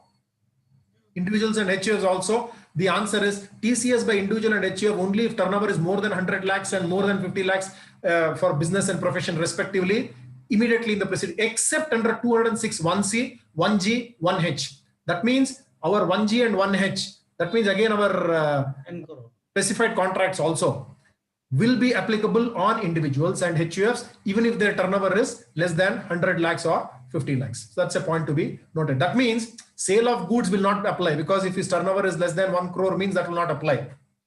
But it could still, tour package could come into picture. Tour package could come into picture. So even if he is a small tour operator also, he's an individual, he is subject to TCS for the other person's operations. Yeah. Okay, are there any more changes in TDS to be noticed? We have seen this. For cash withdrawal under 194N, there were certain relaxations given under the old 194N. 194N started from this year in a new form. Last year also it was there. but they had given certain relaxations for certain cash withdrawals, like for example, cash replenishment agencies, commission agent or trader operating under APMC, authorized dealer and its franchisee agent and sub-agent and full-fledged money changer. So all these had been given as a notification last year. This year they said that last year circular will hold good even for under the new 194N regime. Then one more thing that they said is in this Finance Act 2020, with effect from 1/4/2020, cooperative societies, any of your customers, cooperative societies, giving interest to its own members was earlier not subject to TDS. Now they said if that cooperative society has in the earlier year, in the last year, turnover of more than 50 crores and interest is paid to the member of more than 40,000 rupees for everybody and more than 50,000 rupees for senior citizens, like in the case of a bank, they said that the cooperative society also should make a TDS on such interest payment. And one more very interesting amendment which happened in Finance Act 2020 was the 5th point which I have given here, amendment in definition of work. So let me, before going into this, explain the situation. If, and I don't know in Madurai, if I have sent fabrics to you, and you are converting it into trousers and selling it back to me, sending it back to me, you are levying only job work charges. You are levying only job work charges. On that, you have to do TDS under 194C. Now, the question that came out is, if I am selling fabric of 10 lakh rupees to you, and 10 lakhs I am billing it to you, and you are invoicing 12 lakh rupees to me as fabric with trousers. I mean, that means trousers. In my example number 1, I sent goods for value addition, 10 lakhs under only a goods dispatch note, not invoice. And you gave me a 2 lakh rupees invoice, then 194C. The next question is, in the second situation, I am saying I sell 10 lakh rupees worth of goods to Mr. Natarajan. Now he sells 12 lakh rupees worth of trousers to me. Is TDS applicable in this context, Natarajan?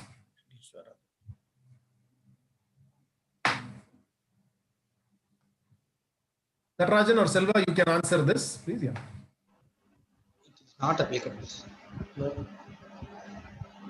Hello. Yeah. It is not applicable. Not applicable. Now, let me tell you the good news. The good news is it is applicable. On whom? On whom? When I am selling goods of 10 lakh rupees worth of you, I am selling goods. When you are selling goods of 12 lakh rupees, that is the goods on which I have only given, you are doing the value addition and giving it to me. Okay. I have to make 12 lakh rupees payment to you. I have to make TDS on you. The question that comes out is on what amount? Should it be on 10 lakhs or should it be only on 2 lakhs? The answer is given in 194C, which says if Nataraj in his bill is giving 10 lakh towards fabric and 2 lakh rupees towards value addition, then I have to make TDS only on 2 lakh rupees. If you don't give the breakup, if you are charging 12 lakh rupees in one invoice and giving it to me, then on entire 12 lakhs, I will do 2% TDS. So this is already there. Nothing new, already there. What is the change? The change is one which I have given not only by you, not only by me. Let us say I have sent you fabrics. And I tell you, please deliver this trousers to my associate concern X. I and X are associate concerns. I and X are 40A2B types. I mean covered under 40A2B. Even in that context where I am selling fabric to you and you are selling garments to my associate concern as defined under section 40A2B, then also my associate concern or whoever is making the payment eventually has to make TDS on you. That is a change which has happened. Yes, sir. Any questions so far? Otherwise, we can go forward. I think we better move forward. If not, If TD is not done, what happens? 40A 1A disallowance. I just wanted to highlight one important thing, that even for exempted trusts or institutions, 40A 1A and 40A 3 has been made applicable from last year, from two years ago. And 40A 1A disallowance will be there not only for business expenditure, but also on an expenditure which is allowed under section 57 of under income from other sources. So let us be very clear on that. One thing I thought I should bring to the notice when I'm dealing with TDS is a very beneficial provision which most of us would not know. Section 205. Whenever a thing is given in blue, please understand it is something beneficial. If my client has done a TDS on me and tomorrow he does not pay, I file my return showing that TDS I fully claimed, and today also, a lot of our customers and our own cases, 3 lakh rupees demand from the department when I have claimed 1 lakh rupees refund from them. I am saying 1 lakh refund. They are saying 3 lakhs demand. The reason is 4 lakh rupees worth of TDS credit has not been given. This is situation 1. Situation 2, let me tell you, Kingfisher, one of my good friends, he was the director of, not Kingfisher, Jet Airways. No, that particular person, he received sitting fees, and the entire TDS on the sitting fees has happened, which Jet Airways did not pay to the department. Now the department, when he is filing the income tax return, he has claimed the TDS and is filed the income tax return. Finally, the department is saying the TDS has not been remitted by Jet Airways, so therefore you pay 2 lakh rupees of tax. 2 lakh rupees TDS, what he has claimed, he has to pay. He came to us and said, please, what should I do? Should I file an appeal? Because the assessment is there, 143.1A has come and 143.2 notice did not come, but there is a constant demand from the department. There we have to tell him only one thing. Please refer section 205. What does it say? Bar against direct demand on the assessee. Where tax is deductible at the source under the foregoing provisions of chapter 17, the assessee shall not be called upon to pay the tax himself to the extent to which tax has been deducted from that income. So he has to prove that Jet Airways has deducted. Now, how do I prove? I will send a letter, whatever they would have given me a letter saying that we have paid you sitting fees of so-and-so minus TDS. This is what is. So that letter is sufficient, not even 16A. So that is sufficient. Also, CBDT instructions are there. Given it on 1st June 2015, reiterated on 11th March 2016, assessee not to be put to inconvenience due to the default of TDS deposit by deductor. Accordingly, department not to enforce demand coercively due to such mismatch. Very important thing. Even now, they go and make a demand. I think we have a case of Rekha Harjani in Bombay High Court, as well as the Supreme Court also in Hindustan Coca-Cola Beverages has gone on to say, because the department very beautifully went on to say, if the other person does not remit, I cannot go and penalize him. You have the Income Tax Act and you have got all the sections in the Income Tax Act to punish him. Right. Now he has collected it in your name. Otherwise, I would have collected my entire 1 lakh rupees. You gave him the authority to deduct 10,000 rupees and give me only 90,000 rupees. You told him that 10,000 rupees he has to pay, file return, whatever. Because he did not do, you should catch him, not me. A beautiful section. Please make use of it. Section 205 is a fantastic section which we can make use of if there is a demand. Unfortunately, if the department goes on to adjust the demand against a refund which I am originally due, this is what happens. When I'm telling you they're saying 1 lakh. Now in this year, when I'm filing my income tax return, showing 5 lakh rupees as refund, they will adjust the entire 1 lakh rupees and give me only 4 lakh rupees. Whereas I should have got 3 lakhs refund last year and 5 lakhs refund this year. They're going to adjust it and do that. So that the circular is not telling. 205 only says they should not tax me, go and tax him. And can we make use of this 205 to fight against the department? I will do that if the amount is big, if the time is worthwhile to fight. So that's the point I'm saying. So for failure to make deducts, there are so many sections. So quarterly returns have to be filed. So I come to the end of my first session on TDS and TCS, which I should have taken 1 hour, but it's gone to 1 hour 45 minutes. Doesn't matter. I think we have spent quality time. Are there any questions, or shall we move ahead, please? Sir, I see one question here. Yes, please. There are two actually. Vijayan asked, like, if a travel agent schedules an overseas itinerary for a managing director of a company for 15-day program for his business purpose, whether TCS under section 206C 1G will be applicable. Sir, I covered it in the beginning, whether it is personal or official. Okay. Program includes program.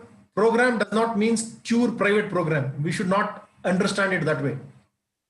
Okay, sir. If, let us say, if the company is making a TDS on the tour operator under 194C, the tour operator need not make a 206C.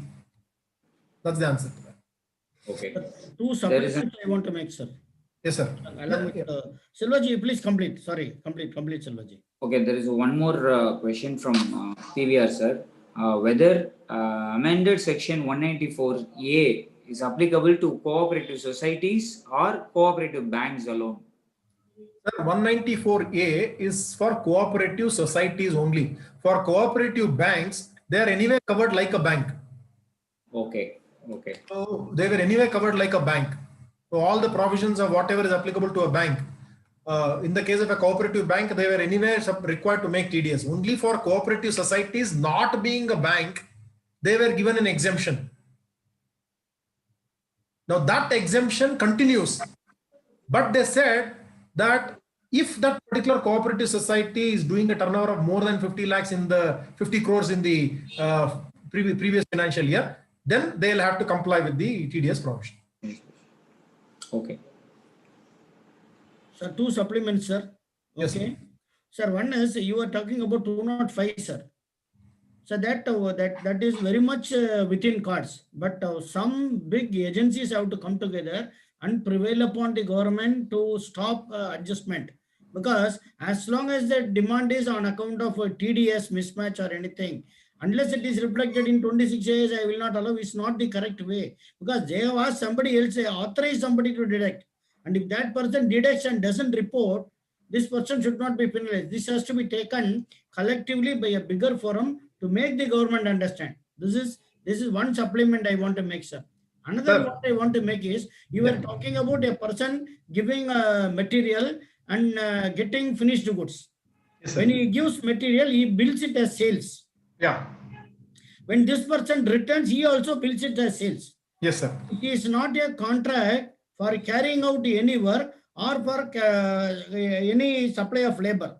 Yeah. Therefore, when you sell textiles to me and you bill it as a sale, I may do like this for plenty of people.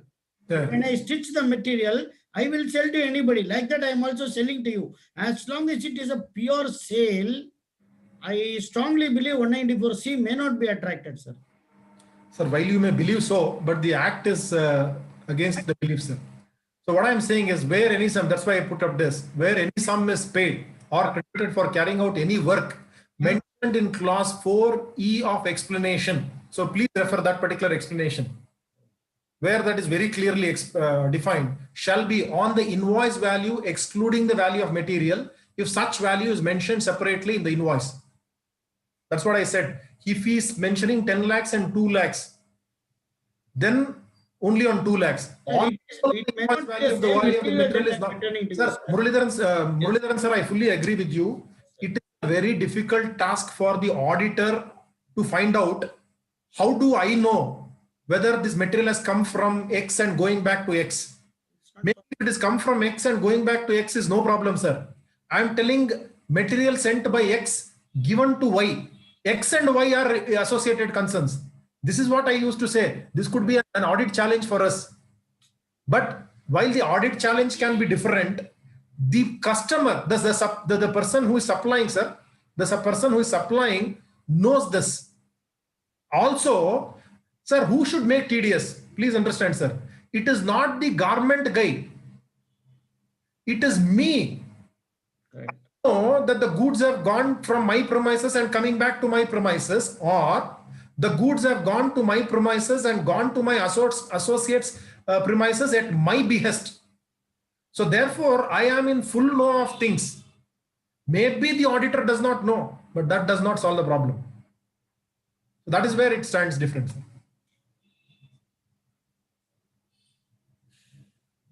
Shall we proceed, sir? Yeah. So let me talk about the changes in the due dates. I'm sure all of you know. A couple of changes I wanted to. Last date for filing the tax audit report is 31st October. Whereas we have got 1 month from there to file the income tax return.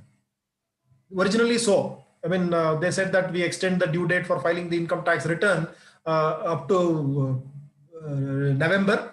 And then they said October. And then they said by September, you should file your tax audit report. Now everything has got pushed by 1 month. So we have to file our tax audit report by 31st of October and income tax return by November, 1 month more. Why this 1 month gap is basically the department is now claiming that the income tax return will be pre-filled. Where will the information come for them to pre-fill? They are not gods. So we are the demigods who are actually giving the tax audit report, and then whatever tax audit report information is, all the information required is filled up, that will like a magic go and sit in the income tax return. So if he looks into the income tax return, it will look as though the department knows so many things. Apart from tax audit report, they can fill it based on the information from specified financial transaction report, TDS, TCS returns, all those things will come and sit, advanced tax, everything will sit in the income tax return. So to have 1 month extra to file this and then pre-fill it is one of the option, one of the reason. The second reason is when the income tax return of a partnership firm used to be finalized on the last day, the partners were not able to file their income tax return on time. Now, the tax audit report gets filed first, which means the financial statement should be ready. That financial statement, when it is given to the firm and to the partner simultaneously, the partner within 1 month can file his return correctly. I think that is one of the objectives. One important change in the process one has to notice is, if in the case of a partnership firm, which is subject to tax audit, the due date is aligned with the tax audit date. Otherwise, it is 31st July. I mean, normally I'm not talking of this season. This season is something very different, 31st July. So in the case of a working partner, the due date was as good as the tax audit firm.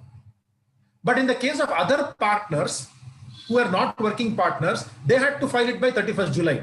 You see, there was a mismatch.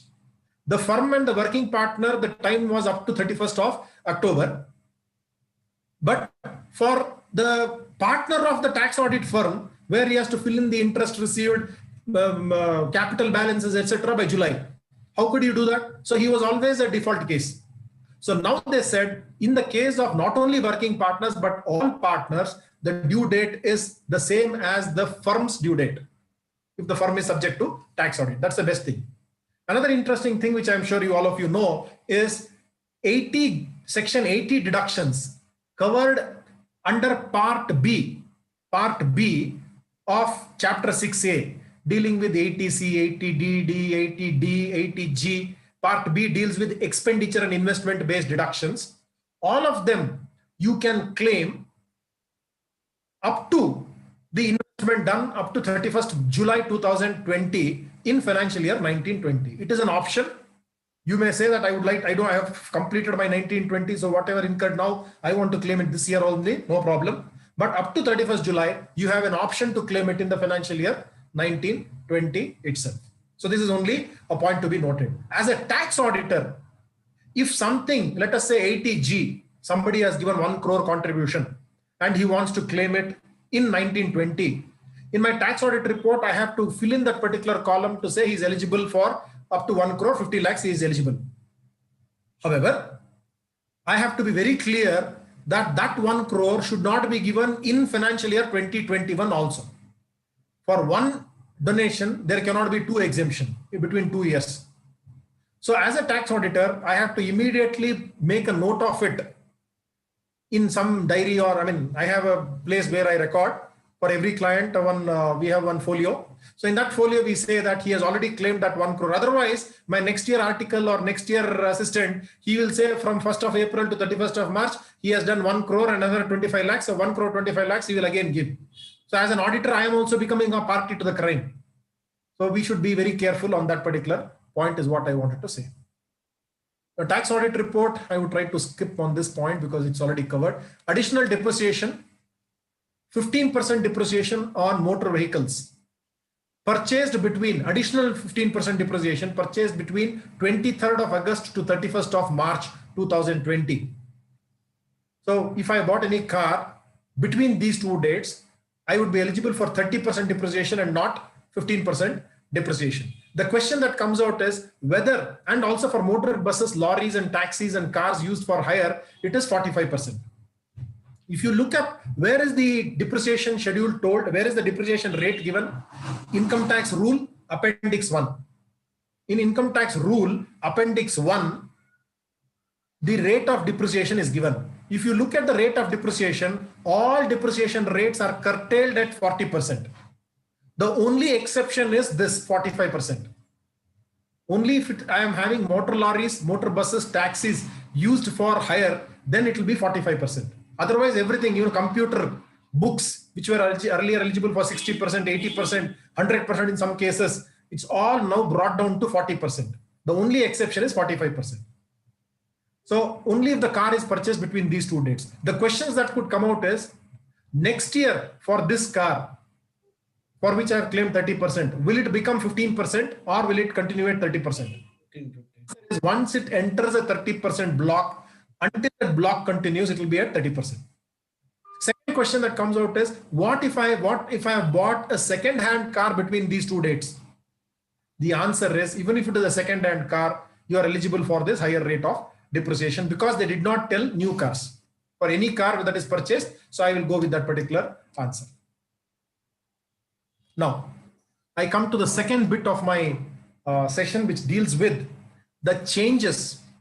The changes with, let me see your faces before I cut down my presentation. I come back to this and put up my presentation a bit later on. They changed the tax audit report. What are the changes? Very few changes. Now, before we get into the changes, we have to understand that this changes, whatever we are discussing, is changed in the tax audit report, changes in ITR 6. ITR 6. ITR 6 is for companies. They've also changed. In fact, there was a notification number 82. You will see that notification number 82, 2020 CBDT, by virtue of which they also amended the income tax rules. Income tax rules. So 3 important changes which one has to note is income tax rules got changed, the 3CD report got changed, and income tax return for companies got changed. All the 3 got changed because of one section, or let us say 2 sections, section 115 BAA and 115 BAB. Now, what is this? Let me tell you the good news. If you are not dealing with companies, then all this, you can switch off and leave. I mean, that's all I would say. I mean, you don't have to waste your time in listening to that unless you want to know for academic purposes or you have a practical case. What I'm trying to say is the changes in tax audit report, the ITR 6 and the income tax rules are all dealing only with the company assessees, only with company assessees. And that too, only those companies which opt for the lower rate of taxation as told under 115 BAA or BAB. What happened is, I have to talk about history. In September 2019, Nirmala Sitharaman was so benevolent. She got up one fine day and said, I'm going to reduce the rate of taxes for corporates. Otherwise, what is the rate of tax for corporates? 30% or 25%. To whom does 30% apply? If my turnover in financial year 17-18, 2 years before, was more than 400 crores, then turnover, was more than 400 crores, then my tax rate will be 30%. Otherwise, it is 25%. So this is how the tax structure was. Nirmala Sitharaman came and said in September 2019, there came a taxation amendment ordinance 2019, which eventually became a taxation amendment act 2019, wherein they brought in two important sections, 115 BAA. Let me talk about BAA and BAB, two sections, wherein they said for BAA, it will be 22% only. For BAB, they said 15% only.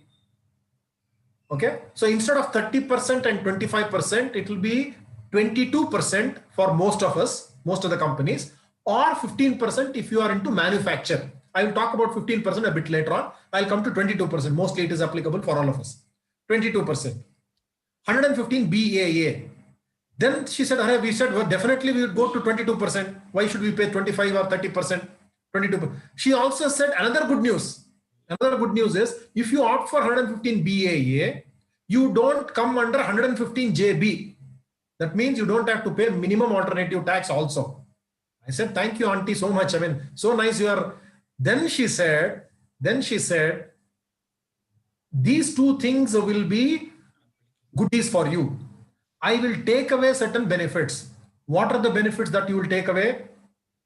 One of the things that I will take away is I will not allow you deductions under chapter 6A, part C.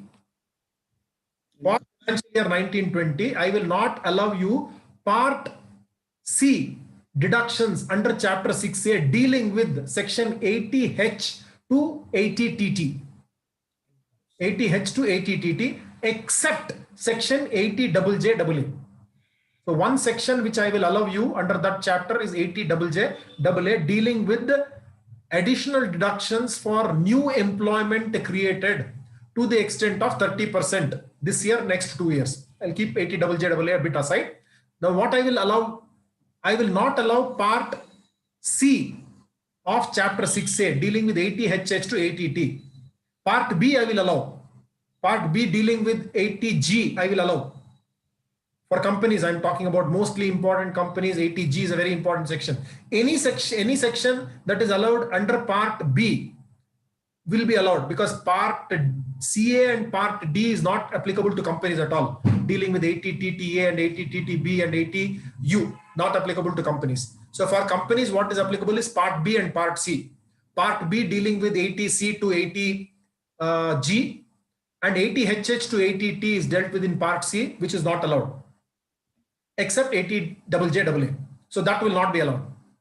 Let me also tell you, if you opt for 115 BAA or BAB, part C will not be allowed in financial year 1920.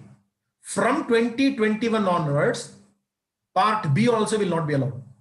That means if your company is opting for 15% or 22%, 15% or 22%, even 80G will not be allowed from financial year 2021 onwards. So why I'm telling this very harping is, if any of your companies want to opt, you please tell them 80G up to 31st July, whatever they did will be eligible to be claimed in 1920. Thereafter 2021, they cannot claim.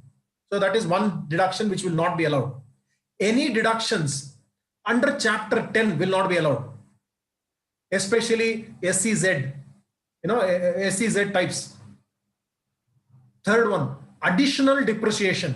Additional depreciation under section 32 subsection 1 clause 2 will not be allowed to you. That means that additional 20% depreciation for those plant and machinery used in the course of manufacturing, that will not be allowed.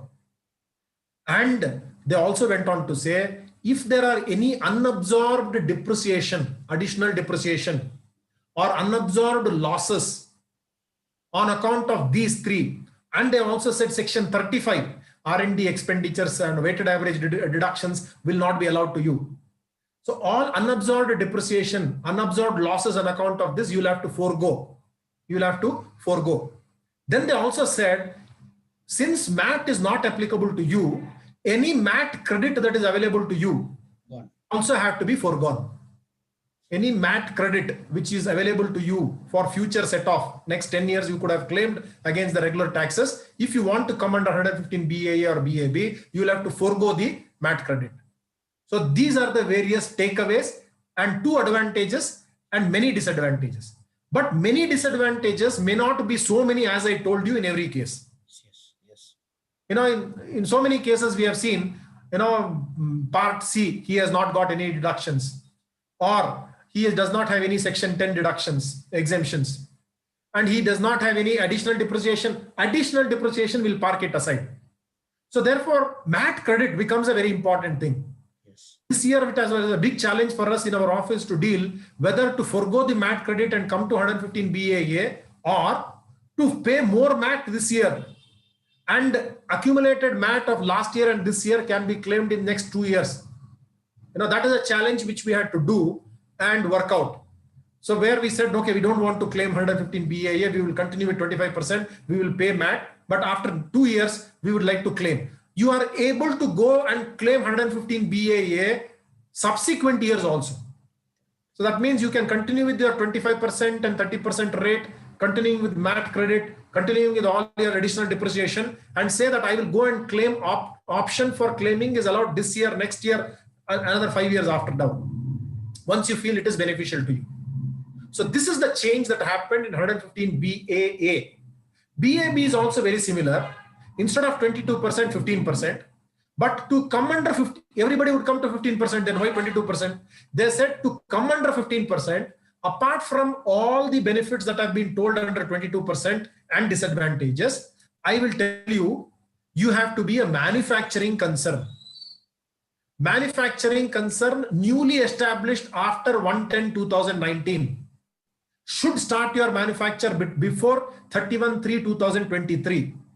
And that new setup should be on account of reconstruction or, you know, closing down one venture and starting a new venture. And this new venture should not be using more than 20% of second-hand machines.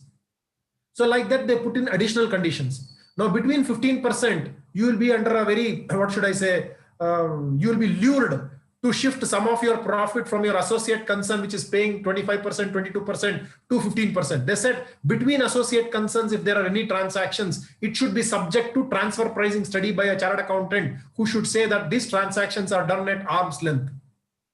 So these are the various changes between 115 BAA and BAB. So this was already there in the statute. If you open up your Income Tax Act, it is already there. What is the change which happened on account of this particular notification which came on 1st of October 2020? They said, first of all, they made a change. 32, section 32, they said, a person who is coming under 115 BAA and BAB, the maximum depreciation that he can claim will be restricted to 40% rate. If you look at the depreciation appendix, you have only one rate at 45%. Otherwise, everything is 40% only. Maybe in future, if they, for whatever reason, they want to increase it beyond 40%, even then a company which has opted for 115 BAA and BAB, the maximum depreciation will be restricted to 40% rate. That is a change which happened in the income tax rule, Rule 5, which deals with income tax rate. Then the second change which happened was, in the income tax rules, they said unabsorbed depreciation. Now, if a company opts for the new regime of 15% and 22%, unabsorbed additional depreciation has to be foregone. Let us say I have regular depreciation loss of 10 lakhs and unabsorbed depreciation loss, additional depreciation of 30 lakhs. You can claim your regular depreciation of 10 lakhs and regular business loss in future. As far as this 30 lakhs of additional depreciation is concerned, they said you can add it back to your block of asset. You can go and add it back in your return on value and claim future depreciation on that, rather than you being allowed 30 lakhs in one go. Over a period of time, you will be allowed depreciation. This is the very important change which had happened in the income tax rule. Now, the other change that they did was in Form 3CD. In Form 3CD, they inserted a clause 8A. clause 8A, where I have to, as a tax auditor, I have to say whether the assessee has opted for 115 BAA or BAB. No, that is a question that I have to answer. And then in the depreciation schedule, where we give clause 18, the depreciation schedule, they have inserted a column to say add back additional depreciation which is foregone. So they have added back. And then there is one clause 32 where I have to give the business loss eligible to be carried forward in future. There they said any unabsorbed losses or unabsorbed additional depreciation which was opening balance, you have to they have given a column where it will not be allowed, and then said subsequent closing balance will be excluding the additional depreciation and business losses on account of losses that could come on account of section 35 and things like that. So these are the fundamental changes. In income tax return also they have made the same changes. So I will now put up my presentation and explain it formally. Okay. Tax is a chart which shows regular tax at 30%, 25%, 115 BAB at 15%, 115 BAA at 22%. Surcharge says it becomes 17.16, 25.17, and for the other rates it goes with the income. Regular MAT, they've also reduced the regular MAT. What was originally 18.5% has now been brought down to 15%. For companies which are continuing without option for 115 BAA and BAB. That's a point to be noted. If you come for 115 BAA, BAB, that 15% also you don't have to pay.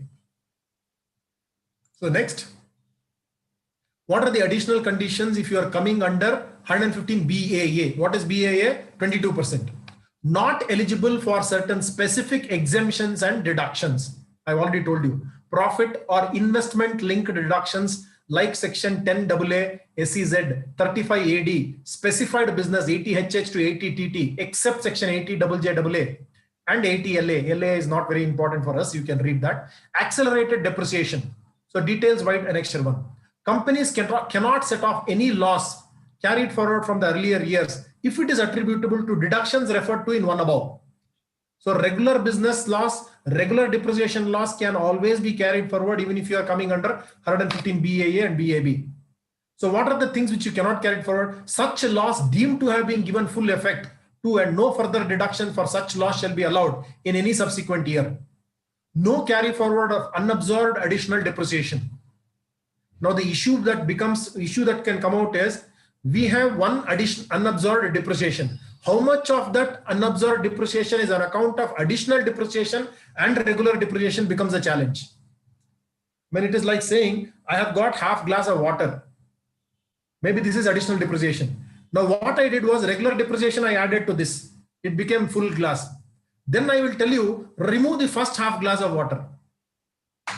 And depreciation and additional depreciation, Selva Kumar, I see such a beautiful smile on your face that, it is fungible. That means it becomes one. And thereafter, if you want me to give it separately, it is not possible. That shall become a challenge. Now, unutilized MAT credit to be given up. The biggest challenge or an issue that we can phase out is if you have to come and you want to give up this additional unutilized MAT credit, your P&L account in your balance sheet, what was considered as an asset, will have to be debited to your profit and loss account in one go as an expenditure, as a tax expenditure. Other business loss and regular depreciation can be carried forward. Depreciation under section 32 determined in the manner as prescribed. Now they have given the prescription. Notification 82/2020 dated 1/10/2020 said the maximum rate of depreciation shall be restricted to 40%. That is what is the prescription given. Anyway, we would have restricted it to 40% for all. Depreciation in respect of block of asset which has not been given full effect, that is additional depreciation, prior to 2021, corresponding adjustment shall be made to return on value of such block of assets as on 1/4/19 in the prescribed manner. Now they have prescribed that you can add it back and claim it in the subsequent years. Mergers, demergers, option I have already discussed. So let me finish off. For 115 BAB, what are the conditions? New manufacturing company, incorporated after 1/10/2019, commences production before 31/3/2023, not formed by splitting up or reconstruction of a business already in existence. Otherwise, a 15% company can be So I know everybody will be shifting from 30% to 15%. So that, see, the very purpose of this is to expand our industry base. If the expansion comes by closing down something, the purpose will not be achieved. So therefore they said not formed by splitting up or reconstruction of a business already in existence. Not more than 20% of the plant and machinery previously used in India, used in the company. Then closely held company should have transfer pricing study. Not eligible for deductions, what we have already seen. So same conditions will be. We'll have to see what is manufacture. What is manufacture? Manufacture has been defined in section 2 subsection 29BA of the Income Tax Act. Means change in a non-living physical object or article or thing. Transformation of the object or article or thing. So services cannot be there. Into new and distinct object or article or thing having different name, character and use, or bringing into existence of new and distinct object or article or thing with a different chemical composition or integral structure. The explanation to section 115 BAB also says manufacture or production of an article or thing shall not include, because that is very generic. They said very specifically this shall not be included. What is that? Development of computer software in any form, mining, conversion of marble blocks or similar items into slabs, bottling of gas into cylinder, printing of books or production of cinematography films, or any other business notified by the central government. However, Finance Act 2020 went on to say generation of electricity will be considered as manufacture.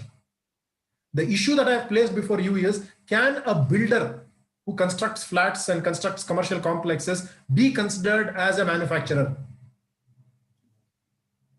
So there the answer we have given in some other context which we are using. A builder does not manufacture, he only builds. So therefore, even for GST purposes also it is considered as services and not as goods. So therefore, it will be very difficult to argue that a builder can also come under 115 BAB. So table showing the rates. What they've done is income from business from a manufacturing will be taxed at 15% in such case. Now in the case of that company, apart from manufacturing, he can also do trading or he can do some services. What happens to that means that will be taxed at 22%. That will be taxed at 22% because he could have gone for 22%. So only on that income which is derived on account of manufacture, it will be 15%. But the catch is 22% will be. Now, how do you apportion the expenses between manufacture and services or manufacture and trading? He said all the expenses will have to be taken by manufacturing. Even the services and trading expenses will have to be taken by the manufacturing company. So then you tax that at 15%. Then the trading, other than no deduction or allowance of any expenditure will be at 22%. That means the turnover itself will be taxed at 22% in short. Now, if in A above profit is not at arm's length, that means a transfer pricing study will have to be done between associate concerns, and it has come to know that I have charged less. I mean, I have charged more, or I have spent less. Somebody else has taken the expenditure. I have taken only the income. If some TP report comes out like that, on that extraordinary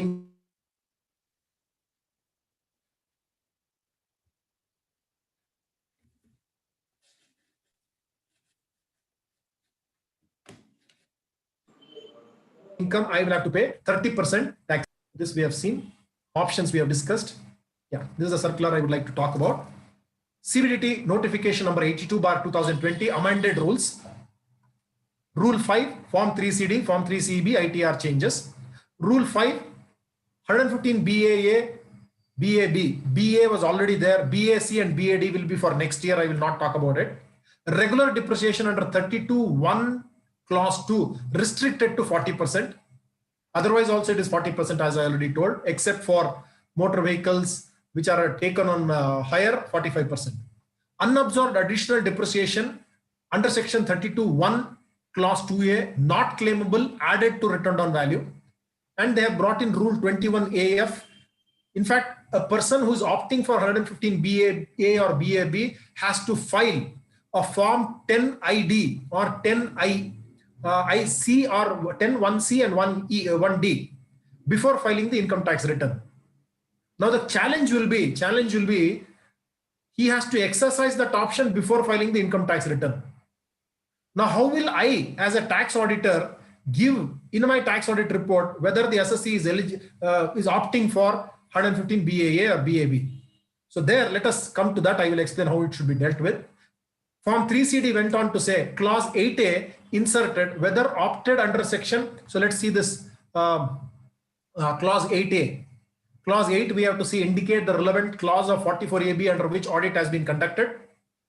8A, whether opted for 115 BAA, BAA, BAB. How do you know whether he's going to opt? Because he may or he may not opt. In October, he will say, I will opt. In November, before filing, he will say, I don't want to opt. Then how will you deal with such a situation? There are two ways how I can deal with this. Take a management representation. The second one is ask him to file form 10IC, 10ID. Because filing before income tax return means before TDS return is possible. So therefore, you ask him to file this, that becomes a conclusive evidence that he's opted for this. He cannot opt out. Now, one thing is very clear. Once he has opted for this 15% or 22%, can he go back to 22% and 30%? The answer is yes. Once he goes back to 22, can he come in for this? The answer is no. So he can opt out, but he cannot opt in later on. So that is a point to be noted. What are the other changes? Clause Form 3CD, clause 18 amended to insert. So this clause 18 on depreciation schedule is already there. CA and CB is brought in. Adjustment made to return on value under section 115. I talked about the 30 lakhs additional depreciation. So I will say description of asset, rate of depreciation, actual cost of return on value as the case may be. Whatever 1 crore I have taken last year's return on value I bring in. I say this 30 lakhs what I am not eligible for claiming as an additional depreciation in such a company, I add it back to this 1 crore. My adjusted return on value will now be 1 crore and 30 lakhs. Then I say additions and deductions. That is how it continues. Then clause 32 of Form 3CD brought forward losses or depreciation table format change to provide for section 115 BAA. So what they did was 1, 2, 3, 4 column is the same. They have made some changes in column 5. All losses or allowances not allowed under section 115 BAA. So I have to tell what losses are not allowable. Then in 6, that 30 lakhs which is there in the opening balance, I have to say in 6 I have to deduct it, and the amount as assessable I cannot claim it forward. That 30 lakhs is what I have to say. So from 3CEB, I don't know how many of you are dealing with transfer pricing cases. Sir, are you dealing with transfer pricing cases? Okay, let me just tell you the gist of it. Whenever there are transfer pricing cases, it need not necessarily be a foreign company and Indian company. It can be an Indian company itself doing transactions between the associated enterprises of more than 20 crores. If there are any transactions of more than 20 crores between associated enterprises, then it should be subject to, it is called as a specified domestic transaction, and such a transaction should be, a report has to be given by the chartered accountant in Form 3CEB saying that the transactions between these two associated enterprises are done at arm's length. Especially if this particular company is claiming any deductions under section 80. Deductions under section 80IA, to be very specific, there are certain sections by virtue of which your profit can be reduced.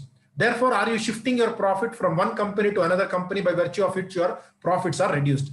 Initially, it was also covered for 40A2B. Now 40A2B is out of transfer pricing study between specified domestic transactions. So therefore, they have made certain changes in the particular form number 3CEB, wherein serial number 22 relating to entries pertaining to 40A2B, which was earlier there, now not required to be commented, has been dropped. And clause number 24 has been brought in to say, are there any specified domestic transaction between entities and entity claiming under 115 BAB, 15% rate, and this 115 BAB company has got a profit more than ordinary profits. That means there has been a shift of profit from one entity which is paying 30% tax to another entity which is paying 15% tax. Then are there any shift of profits? If so, I have to give it as a report is what is to be given there. So that gets me to the end of my second leg. I mean, let me just see if I've covered everything. Yeah, 3CEB, ITR 6 changes also have happened. Scheduled depreciation have got changed, and scheduled carry forward losses and scheduled unabsorbed depreciation has also got changed. So I come to the stage where I can take questions or issues from your side on the topic of 115 BAA, BAB. Sir, I think yes, Muralidharan sir have asked the question, sir. Okay. He said see, for example, I'm opting for this 115 BAA this year. Next year, can I opt out? That is one question. Another one is... Yeah, I already answered that part. Maybe it was question put before. You can opt out. You can opt out, but you cannot opt in back. Okay. So another one is... Yeah, I think Muralidharan sir wanted to add something. Yes, sir. That is in current year, I opt for normal rate. I mean 10%. Yes. Can I come to 115 BA after 2 years or 3 years? Yes, sir. Yes, sir. Yes, sir. You can come anytime. Okay, that is then let me just take you that the option here. Existing domestic company can opt for lower tax on 115 BAA BAB for financial year 1920 or in any later year, subject to conditions specified therein. That means now you can go ahead with MAT, claiming additional depreciation, etc., pay 25% or 30% as the case may be. And subsequently, when you have exhausted your additional depreciation losses or your MAT credits, in future, you can anytime claim it. So it's an option for which you have to file it in 10 ICR. So once option exercised cannot be subsequently withdrawn for same or any other tax year. But finally, they go on to say, if you come out, you want to claim for whatever reason you come out, you cannot come in back. Yes, sir. Sir, one more thing, just a further supplement or clarification or a narration of simple sense. See, what is the disadvantage is you cannot get MAT credit. One. Yes. If you opt for 115 BAA. Second, it is not the entire carry forward, brought forward loss or unabsorbed depreciation which is affected, but only to the extent the carry forward loss and depreciation relates to additional depreciation. Perfect. Perfect. Other normal loss can be adjusted. Yes, sir. Not a 35 AD and all that. It is not their normal business loss. That can be brought even under 115 BAA option. So if you see that before 3, I had put it in yellow. Other business loss and regular depreciation carry forward is allowed as deduction. Positively, when what the department has told is, the Tax Act has told is, company cannot set off any loss carried forward from earlier assessment year if attributable to deductions referred to in one above. So that is a point to be noted. Excellent. Yeah. Any more questions, or shall I proceed with my other 9 issues? I have got 9 issues to take care of for the next half an hour. Unless there are any issues from your side, I can take that also. There are no questions, sir, but there are some requests. Yeah. There are 2 requests. One is from Ravi, sir. He's asking, like, your PPT is very excellent with color coding and all, but when it is made available to us, it is all in black and white. Yeah. So the beauty of the presentation is lost. So request you to please provide in with the color coding. Let me think about it, sir. I just say I'll think about it. It's a very, very, okay, I'll not comment on that, but yes. Okay, sir. Request. Second request is also from chairperson. She is also requesting. Like, it's not from myself. It is from same Timi Ravi, sir. I just put it in public. Oh, okay. Okay. Last month, presentation which you presented on deposits and RPT, that also the same request, nothing else. Yeah. Okay. Can I proceed further, please? Yes, sir. Yes, sir. If there are any questions from your side, I would be more than happy to answer those questions. No, sir. Otherwise, I can take up my general issues. Look at this. I can complete the 9 issues which you are telling. Yeah, Later we'll add our questions. Okay. A cooperative society, you look at this is a very practical issue. A cooperative society, I mean, this is in one of the sessions that I spoke in Hubli, Ballari and Gulbarga, 3 branches came together. They had sent me about 27 questions. I answered only those 27 questions for 3 hours. I mean, that was the beauty of that particular, because talking about those 27 questions, all related, connected, interconnected, we can discuss. So this is one of them. When those 9 questions I have more or less taken from those best of the 27 questions, I can say. Okay? A cooperative society is to get its accounts audited under the applicable law. The turnover of the cooperative society is 3 crores. The assessee is to get its accounts audited and obtain a report in form 3CA and 3CD. Clear, all of us know this. The cooperative auditor was not cooperative. I mean, that's gave his report only on 31st of December 2019 for assessment year 1920. Could not give his report in the absence of the report of the cooperative auditor. The tax auditor could give his report in form 3CA on 1/2020. That means the very next day, 31/12, the cooperative auditor gave. Next day, the tax auditor has given. The return was filed on 2/1/2020. The assessee claimed deduction under section 80P. As per the new IT law, for claiming deduction under section 80P, return should be filed within the time specified under 139(1). The CPC has disallowed the claim under section 80P. What is the remedy? Because it is a fault of the cooperative audit or the auditor for having given the audit report belatedly. Now, what is your view? Come, sir. Yes, sir? Can I come, sir? Yes, sir. Please tell me, sir. Exactly, I don't remember now, but there is a very old circular when this has to be audited by under any other law, and if it is not audited by under that law, you can carry out the audit and you can give in 3CB and 3CD. That they should have done. They have not done that. That is one thing. That is a royal route. Once you have missed it, you can go for mercy route only. The royal route is there is a old circular. I fully agree with Muralidharan, sir. In fact, this is exactly the answer. Why I took up this particular thing is to bring out the difference between 3CA and 3CB. There is no circular also, sir. Our institute guidance note only says that. Our institute guidance note says, and that is the spirit of 3CB also. What is 3CB?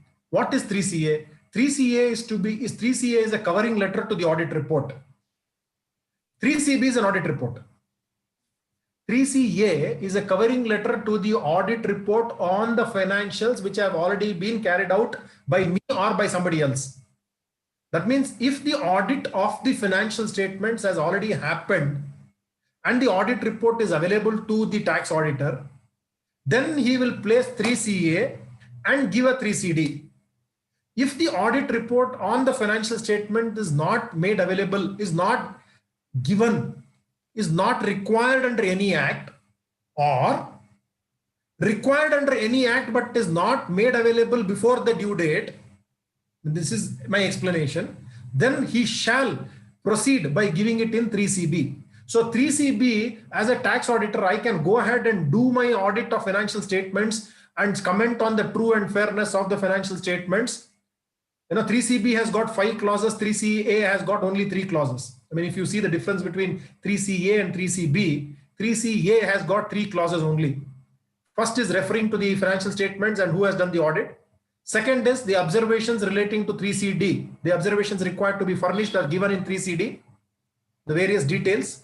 And then I say the information provided in 3CD is true and correct.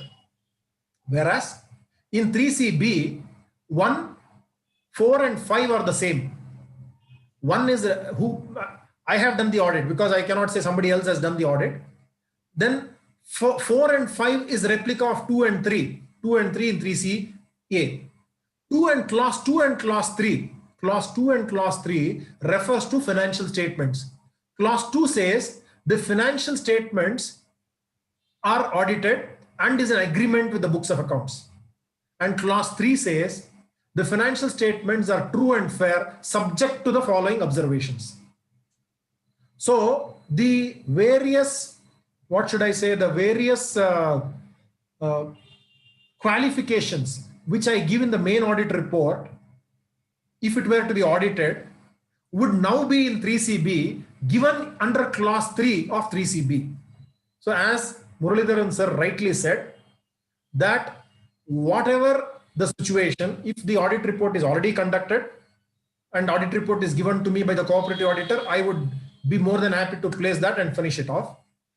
Otherwise, I could have given it under 3CB and given the 3CD report royally without seeking any mercy. Having said that, we can probably, I mean, I would not tell if such a situation is there, we should fight it out. We should fight it out to say that, for no fault of the company, or for the auditor not knowing the provision, ATP should not be lost. So that could be the way you can argue the situation. But the point to be noted is, whenever we are talking about due dates, worship the due dates with respect to at least those of the entities which are claiming deductions under section 6A part C, H to 80T, 80P, 80IA, 80IAB. All these you will be able to get only if the income tax return is filed within the due date, within the 139(1) due date. Similarly, in the case of a trust, in the case of a trust, anybody who are a society which is getting exemption under chapter 3, section 11, section 12A or 1023C also now, you will be able to get the exemption only if you are filing the income tax return within the available due date, within the 139(1) due date. Otherwise, let me tell you, for not furnishing the tax audit report before the due date, the penalty is only 1.5 lakhs. I would like only 1.5 lakhs. Mistake if you don't file your trust audit report or the trust income tax return within the due date. Has got, let us say, if the trust has got a revenue, revenue of 100 crores and an expenditure of 85 crores and a net income of 15 crores. It is not 15 crores which will be taxed, entire 100 crores will be taxed. Because there is the section 28 to 43C which is available for a business entity is not allowed for a trust which is covered under 11 and 12, which is a self-contained chapter in itself. So entire 100 crores will be taxed at 30%, not 15 crores at 30%. So please be aware of that. So what is the remedy? I've just now told you. So next issue is, a dealer is having grocery retail shop in a small town. He's having turnover of more than 2 crores in the financial year 1920. His accounts are subject to tax audit, but he has made cash purchases exceeding 10,000 rupees every time. The total comes to a large figure. He is having sufficient cash balance on hand. Since his sales are cash sales every day and there is no convenient banking facilities available in that town as explained by him. As a tax auditor, we made a list of such payments since purchases are also covered under the definition of expenditure. This results in heavy tax liability either to be paid as self-assessment tax or after the intimation under section 143(1) received from CPC Bangalore. His argument is that purchases are not expenditure and not to be reported, and also it is covered under Rule 6DD. But we are of the opinion that Rule 6DD, whether applicable or not, is to be decided by the assessing officer only, and there is no column in Form 3CD to exclude such payments. Now, situation is very clear. Now, what is the argument of the assessee? He says purchases are not expenditure. Wrong. If purchases are not expenditure, the income tax department will be very happy. The entire purchases will be not allowed then. It is not only cash purchases, all purchases will not be allowed then. Now, which is the section which allows purchases? Which is the section which allows purchases? There is no section 30, 31, 32, dealing with repairs, building repairs in plant and machinery, salary, etc. The section 37 only deals with such expenses, as long as it is used exclusively for the purpose of business, the specific section. And under 37 it is allowed. 48 under section 40, which says certain expenditure which is allowed from 30 to 37 will not be allowed in spite of whatever it is if it is paid in cash.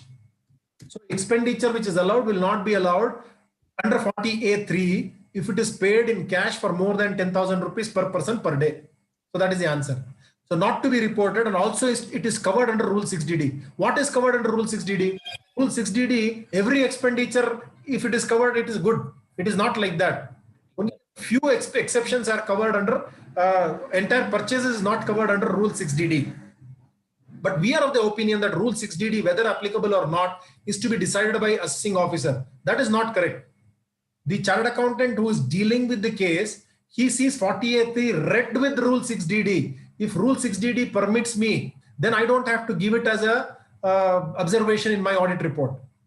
you try to make a distinction between 14A, section 14A, expenditure incurred in earning the exempt income will not be allowed. And rule 8D says, for the purpose, if the assessing officer is not satisfied, then he may apply rule 8D. So rule 8D is the prerogative of the assessing officer, but rule 6DD is to be seen both by the assessee, the chartered accountant, the tax auditor, and commented upon.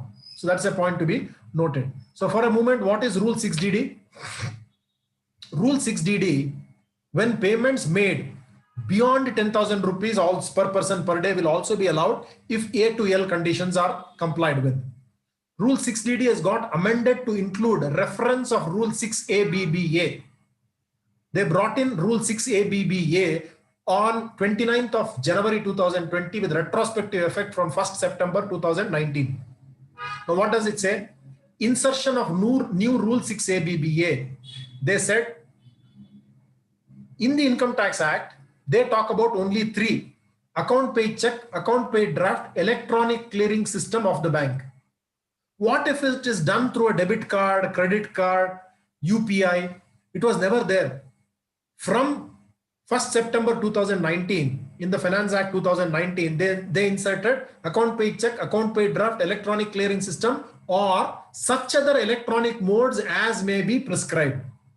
That prescription they gave on 29th of January and said this is applicable with retrospective effect from 1st September 2019. They said even if it is paid by credit card, debit card, net banking, IMPS, UPI, RTGS, NEFT, and BIM.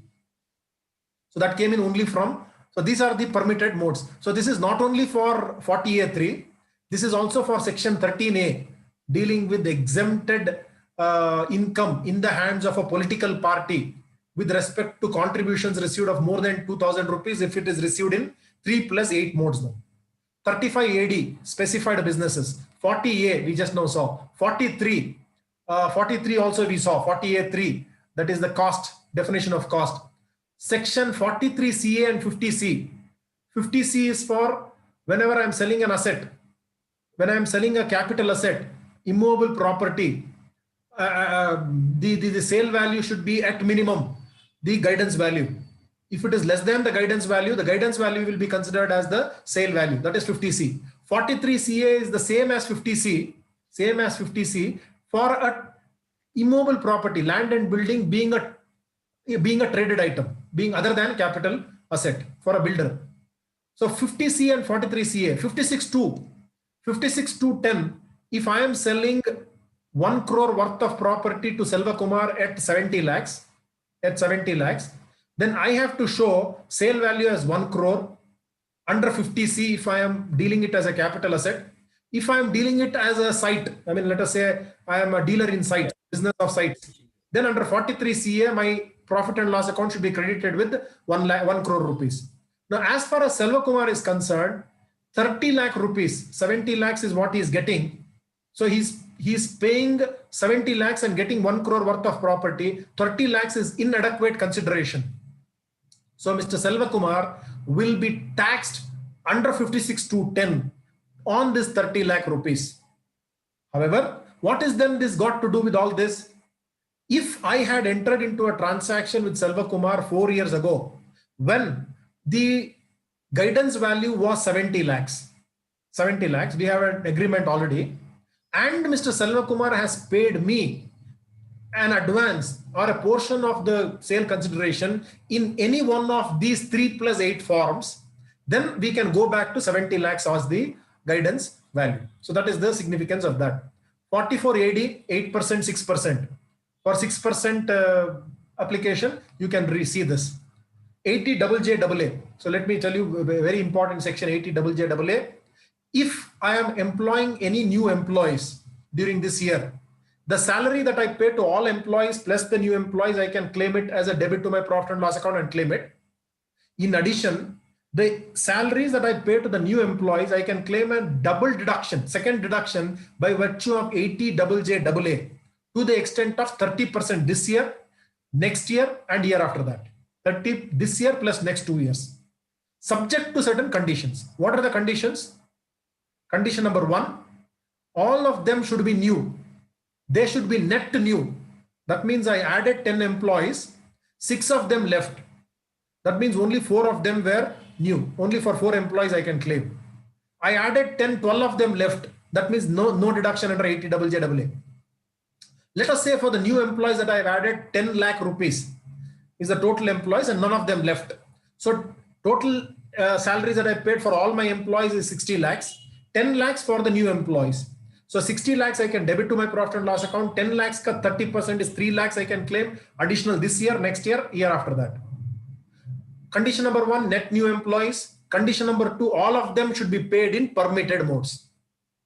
3 plus 8 permitted modes. Condition number 3, their salary should be less than 25,000 rupees per month. If they are paid more than that, they are not considered as new employees. Condition number 4, they should all be covered under Provident Fund. All be covered under Provident Fund. Condition number 5, they should have worked for at least 270 days in the year. Or there are certain exceptions, 150 days also for certain for certain cases. And condition number 6, they should all be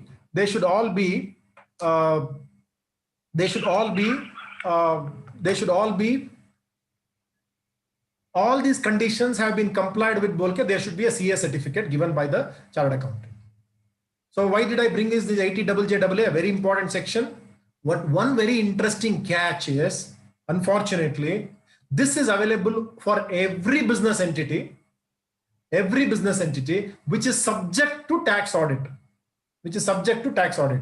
Now this year, Abhinaya madam mentioned that tax audit is already covered. You know, when 1 crore to 5 crores, certain business entities from 1 crore to 5 crores, they don't have to do the tax audit. Now, those people who are saving on the tax audit fee, if at all, will have to forego this 80JJAA deduction. And those people, if they now come and say, no, sir, please do audit, I want to claim 80JJAA, I may do the audit, but still they will not be able to get 80JJAA. So that is how the wordings are. So if at all they have to come under 80JJAA, I have to tell them, you ensure that your cash payments and cash receipts are more than 5%. Somehow you do more than 5% cash sale and show it as I have breached, and for 1 crore only I have to be done the tax audit. This is the answer that is coming out.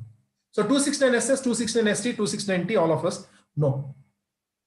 So why did I talk about this? So rule 6DD, they introduced 6 ABBA, and therefore they struck off payment of ECS through a bank account, credit card, debit card. They removed here because they don't want double time to be repeated. 88 ABBA anyway covers it. And one thing that they did was the payment made when the banks were closed due to holiday or strike was one of the exceptions covered under 6DD that they have deleted. Now, with all these other amenities possible, you can still make it through credit card. You don't have to wait for the banker to be working. So even if you are paying on a second Saturday, fourth Saturday, Sunday, Monday, whatever days, you cannot say earlier we used to put any cash payments, look into the calendar, and if it is a holiday, you put it royally. That is covered under 6DD. Now that that thing is gone. So that route is gone. Okay. Any more questions from your side? Has there any questions come out? Because I can take up my questions anytime. Just a second, sir. Sir, with regard to stock details being given in the form 3CD, whether an auditor can report that we could not give because details are not available. If such a report is given, what is the liability of the tax auditor? So there is no liability, sir. it is after all a disclaimer which you are giving. There could be a possibility of the assessee's case being picked up for scrutiny. So it can be reported like that. Yes, you can, sir. You must report like that.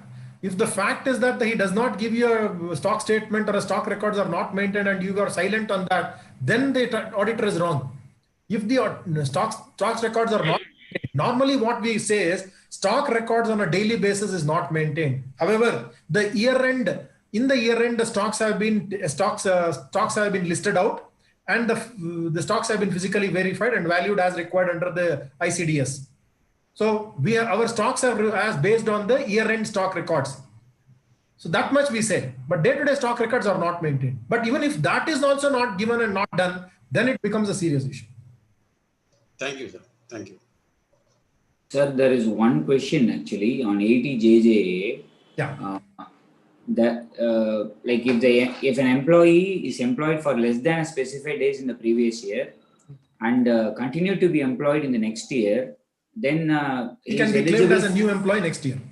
Oh, okay. Yes, he can be claimed as a new employee next year. So this year you will not be his salary will not be counted for 80JJA. Next year he can be counted. Okay. Okay, sir. That's it. That's it. Okay. Here, an assessee carrying business having declared 8% presumptive income on his receipt of 50 lakhs be burdened with 115 BE penalty for unexplained investment under section 868-69 made from income of the year. Now, his turnover is how much? An assessee carrying on business having declared 8% on his receipt of 50 lakhs be burdened. So normally what happens, let me just take up this example of a professional 40 lakhs.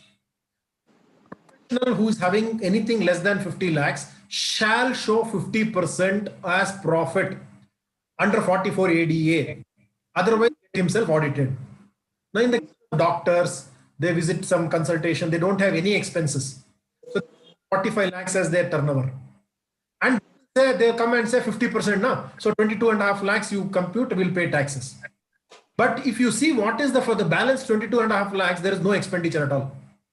There is no expenditure.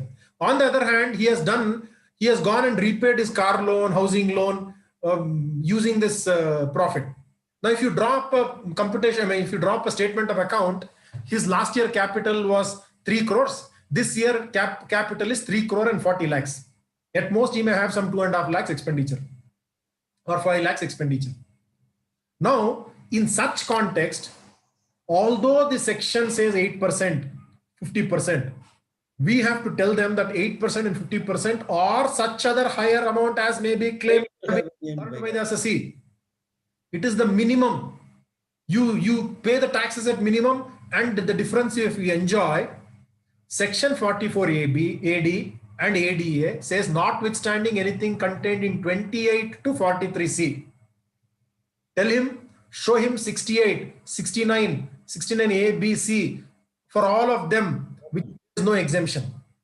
Even for TDS, if there is some TDS which is required to be done, let us talk about an individual or a proprietorship concern which is coming under presumptive taxes up to 2 crores.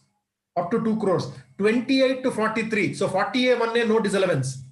But 2011, assessee in default, if turnover is more than 1 crore, now he will have to do TDS. Let us be very clear on that. So all this, in the case of this particular doctor which I was talking about, if 45 may, if he's showing 22.5 and his actual expenditure is only his petrol and driver charges, if at all, 5 lakhs, and he has gone on to increase his capital from 3 crores to 3 crore 40 lakhs. So 40 minus 22.5 lakhs, 18.5 lakhs, he will end up paying the 78% tax on 115 BBE. So that's a point to be noted here. Now, partnership firm carrying on finance business.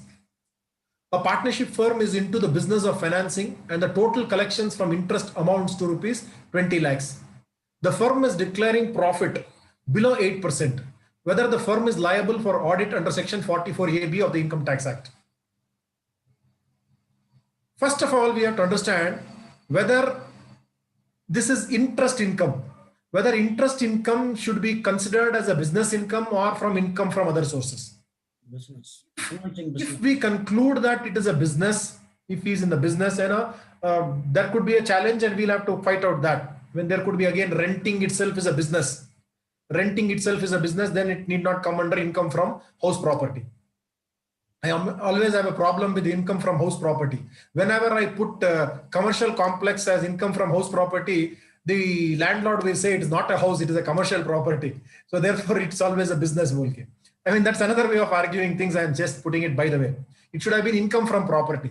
Having said that, if it can be proven that it is interest income is business income, then the second question to be answered is whether he is liable for audit under section 44AB.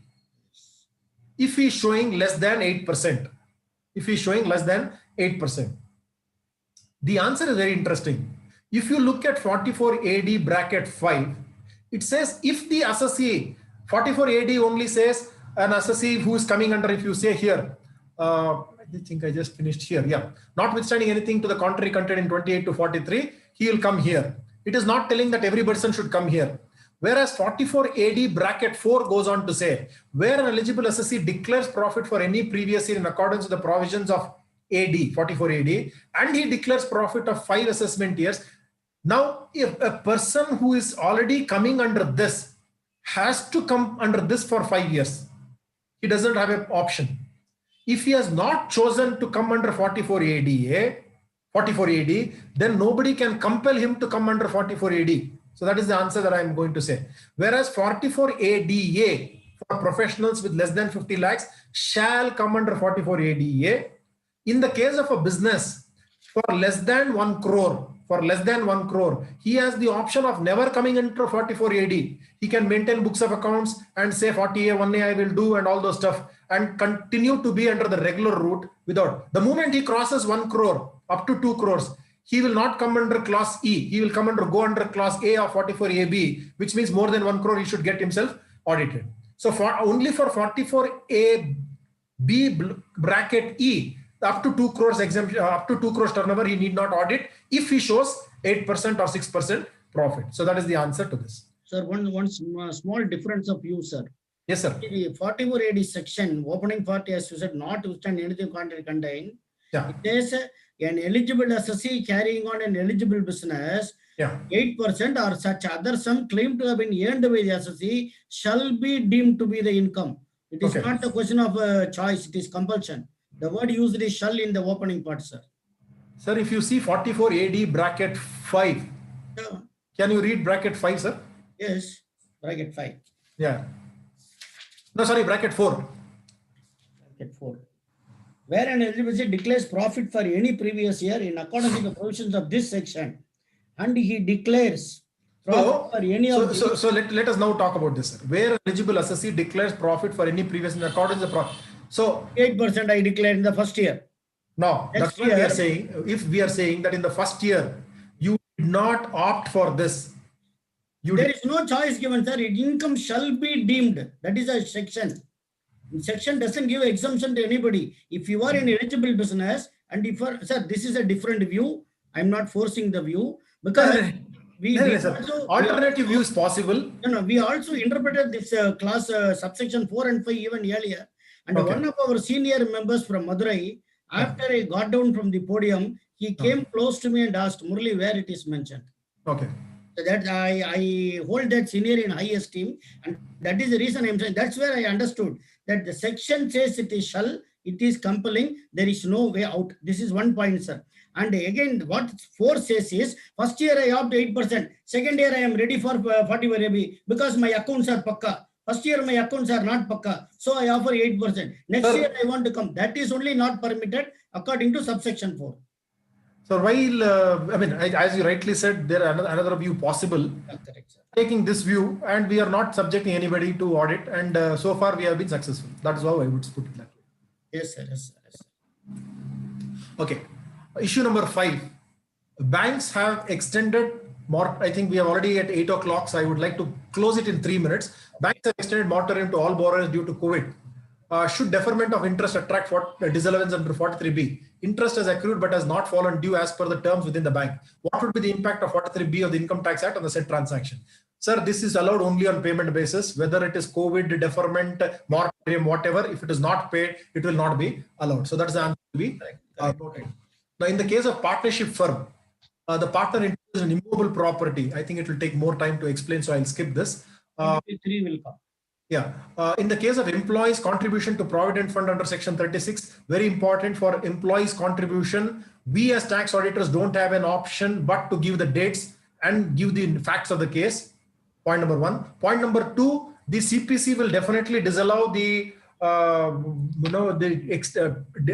those employees' contribution of PF and ESI paid beyond the 15th of the subsequent month. They will disallow. But there are very many cases up to, in fact, Supreme Court there is no case in Supreme Court. At least in Karnataka, we have a case. Only the exception was Kerala. Kerala High Court has gone against. I don't know in Tamil Nadu, sir. Tamil Nadu also, any number of cases you'll have to tell me. But in Supreme Court, the matter of Rajasthan Beverages Corporation went, in Rajasthan, it was held in favor of the assessee. The department went before the Supreme Court. The SLP was rejected by the Supreme Court. So therefore, we consider that Supreme Court also is not in mood to consider the view of the CPC. So we can definitely stand to win. So agents are not covered under 44 AD. This is what I wanted to say. GST I can skip. I'll have to just say the tax audit is all about taxation plus audit. If we think that we need to know only one income tax act to do the audit, then I think we are certainly wrong. We have to take care of three literatures, which I would call it as three Vedas. Muralidharan sir, you may be happy to note this. In fact, there was the chairman of Hyderabad branch is Pankaj Trivedi. When I told him what is Trivedi. Dvivedi means one who specializes in two Vedas. Trivedi means one who's mastered three Vedas. So like that, Chaturvedi means one who has mastered all the four Vedas. So then I said, Trivedi ji, I think every chartered accountant should actually be a Trivedi. So Abhinaya Trivedi ji, I would like to say that the three Vedas that we have to master are the Income Tax Act, the Standards on Auditing, and the Guidance Note. In fact, there is no such thing as Ekavedi. There is no such thing as Ekavedi. Because, I mean, in the olden days, all Brahmins were supposed to know at least one Veda. So if you know more than one Veda, then you are given a title. So like that, chartered accountants definitely know Income Tax Act before doing the tax audit. So if you know only Income Tax Act, nobody is going to give you a crown. You must know Dvivedi bhi nahi hai. It should be Trivedi. If not Trivedi, Trivedas are this, I would say, Income Tax Act, the guidance, standards on auditing, and the guidance note on tax audit. In fact, if you are a Trivedi also, it is of no use. You'll have to be a Chaturvedi by dealing with even the Code of Ethics. So Code of Ethics is also very important for us to know before we do the tax audit. Otherwise, the institute is having today a taxation audit quality review board, which actually takes up the tax audit reports either on suo motu basis or based on complaints received from the department. And if there are any mistakes, they are going to take disciplinary cases against the auditor. The department also has section 271J where they can penalize 10,000 rupees as a penalty for every mistake in the audit report. So our Prime Minister went on to say that the signature of the chartered accountant is more powerful and more important than the signature of the Prime Minister.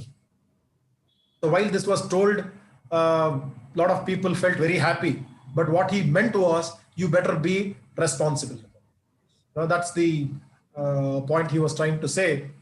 In fact, today's Times of India, somewhere I think some person said the price of greatness, is responsibility. I think that's a very beautiful statement. The price of greatness is responsibility. Let us be great. We are great. I think we should also be definitely responsible. So I close my talk, and if there are any questions I can take, but one of the important changes, since I'm talking about the changes, one of the changes, all this what we discussed is the micro changes which have happened. Let me tell you, all very minimum changes. One of the structural change which has happened in Income Tax Act is the introduction of the faceless assessment. Right. So with the faceless assessment, Income Tax Act will become all powerful as against the income tax officers who were all powerful all these days. Now, income tax officers, I mean, definitely will be given their respect, but as far as the assessee is concerned, he will be saved only if he follows the law properly. If somebody, some client comes to you and tells that he does a mistake and tells me that, and I tell him, no, please don't get a dummy invoice or don't go to reduce your taxes unnecessarily. Pay the correct taxes. He will say, sir, you are there not to take care if there is some problem. In all these days, I could have probably told, yes, some of them could say that I know the officer, I can manage. But now, knowing the law does not help. And knowing the officer does not help. Knowing the law helps. Knowing the law does not help. Complying with the law helps.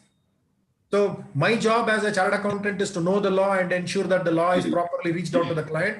But it's the client who should comply with the law, and only his compliance will save me save him from the problems that he could eventually face. So I think faceless assessment is going to be the big game changer. Our skills, the knowledge of taxation will now be really utilized. When so many chartered accountants, I would not like to, a few of the chartered accountants were taking pride in saying that I know the officer. And I always said, I don't know the officer, I know the law. So now a person who knows the law will be on a winning side, provided his client complies with the law.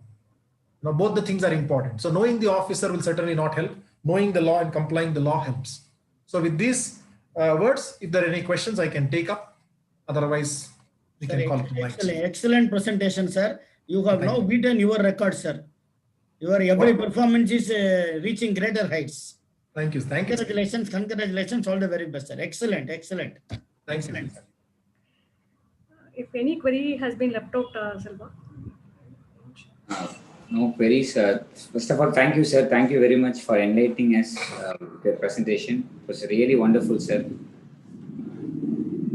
Sir, actually, I've released the audio control for all the participants. Okay. If any member wants to interact with the speaker or any query, they can interact it directly, sir. I will wait for some 2 minutes, sir. Sure.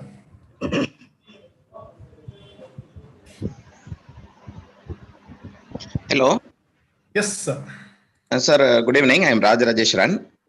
Yes, sir. Please tell me, sir. How are you, sir? Fine, sir. Thank you. Sir, I have one question, sir, with reference to the confirmation of balances from debtors and creditors. Yeah. Whether that is of any use to the chartered accountant so far as the tax audit report is concerned. Confirmation of debtors and creditors, sir? Normally, we write the assessee has not obtained any confirmation of balances from debtors and creditors. Whether that is of any use. No, sir. I would definitely say such a statement in the notes and accounts of the assessee is actually, if it is there in the notes, it should come in as an audit report.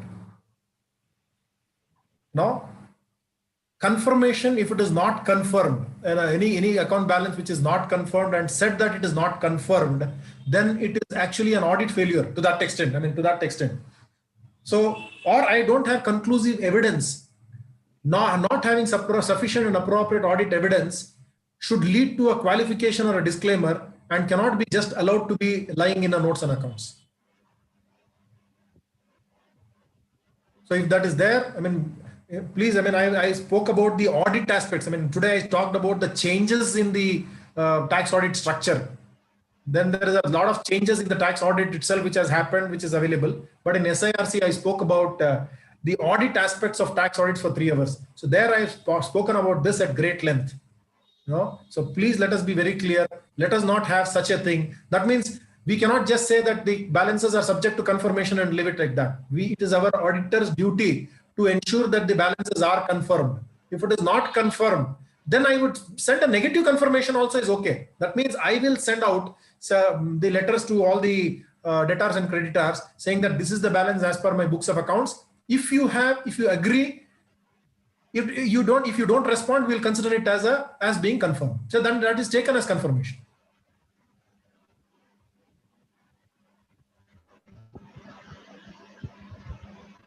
Yes, sir. Any other questions? Sir, you told in one case of society that there was a delay in getting the cooperative society audit report. Now this is going to happen in companies also because the AGM date has been extended to 31st December. Perfect. And a lot of companies may have the audited report on 5th December or 7th December.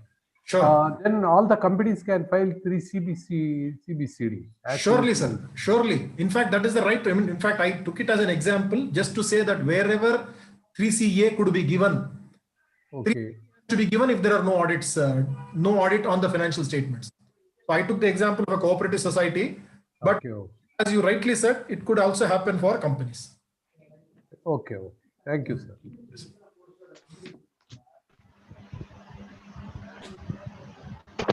Sir, in case of cooperative society, yes, to claim the deduction under Section 80P, The return should have been filed by, as provided by section 139 subsection 1. Correct, sir. But there is a extent, section 139 subsection 4 is there. Yeah. The extended due date. Yes, sir. If the return is filed belatedly, but within the extended due date by section 139 subsection 4. Yes, sir. There also the CPC disallows the claim. Yes, sir. Any other way out, sir? Sir, I think CPC goes by the rule book, sir. CPC goes by the rule book. Whereas there are precedents to say a belated return is also a return under 139(1). I mean, there are court cases to bless this particular argument. So you'll have to only go through the appeal route. Or else a continuation of delay to CBDT by under section 119. While that is a ultimate route that you can take, you can also explore this appeal route also. Appeal route also. Yes, sir. Thank you, sir. Thank you. Yes, sir. There are various number of cases to say that 139(4) is also considered as 139(1).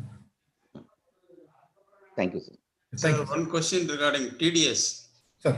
At the time of deducting TDS, there was no PAN, so higher deduction was made at the rate of 20%.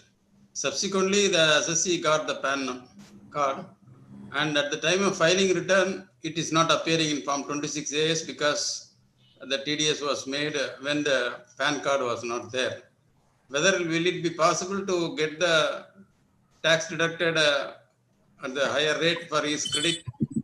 While you have done the tax credit at 20%, while you have deducted at 20%, subsequently, if he gives you the PAN, you should go and correct the ETDS return by filling that particular PAN number. Then he will be eligible to get that 20%.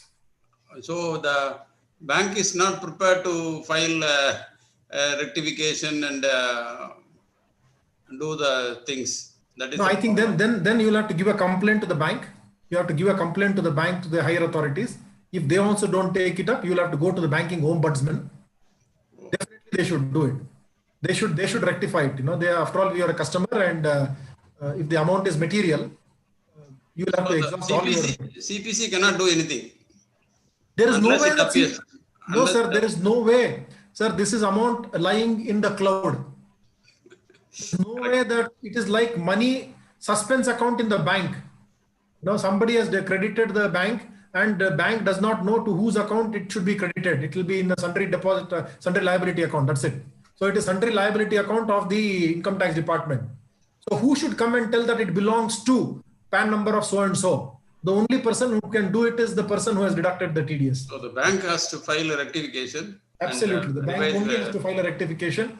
You have to beg, borrow, steal, and get it to do that. Thank you, sir. Your presentation was very good. We got very new information. Thank you, sir. Thank you, sir. In fact, hearing 3 hours has gone without noticing. Thank you. Thank you, sir. Thank you. Hi, sir. Sendil here. Yes, Sendil. Please. Sir, with respect to the 80JJAA deduction, I asked a doubt that in case the employee who has been employed less than specified days has been continuing the employment in the next financial year, is eligible for 80JJAA deduction subject to other conditions. Correct. So, however, in the calculation, no. So, last year I will calculate so that the closing balance will appear like, say, example 50 employees. Yes. Current year, I will having opening employees of 50. Okay. In addition to that, I need to add employee last year who is not satisfied but satisfied in the current year. Correct. So in that situation, how should whether any adjustment to be done in the opening balance, or I can directly take it to the computation for the employee? Okay. So you don't consider him as an employee at all for that particular year. I got your message. I think, see, what you do is opening balance, whether that guy who has joined worked for less than days, whether he will be considered in the opening balance, or will you consider him as next year? So what is told is you can consider him in the next year. Okay. But previous year we will not be knowing whether he will be continuing for the next year or not. No, see, all these adjustments are done. All these adjustments are done at the end of the year. So for year one, you will not consider him. So for year one, you will not, although he is a new employee, you will not consider him as new employee. What the act says is you can, as year 2 May, you can consider him as a new employee. provided he crosses 270 days in year 2. Okay, so the calculation of like the opening and addition, no addition should not consider him as an employee. Correct. So that my closing balance net addition should be without him. Correct. Okay. Okay, sir. Thank you. Sir. Thank you.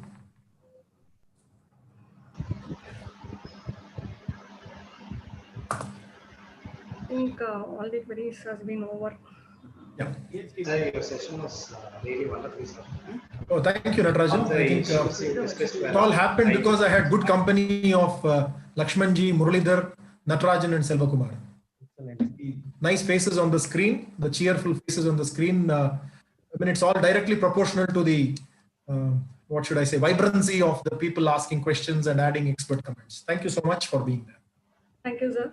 Actually, this kind of virtual meeting is more effective, sir. Like kind of panelist, this is the first time we are trying like this. I think we can continue like this forever for the forthcoming meetings also.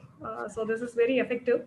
Now I request CA Mohansundaram, sir, to propose vote of thanks, sir, since this 8:20.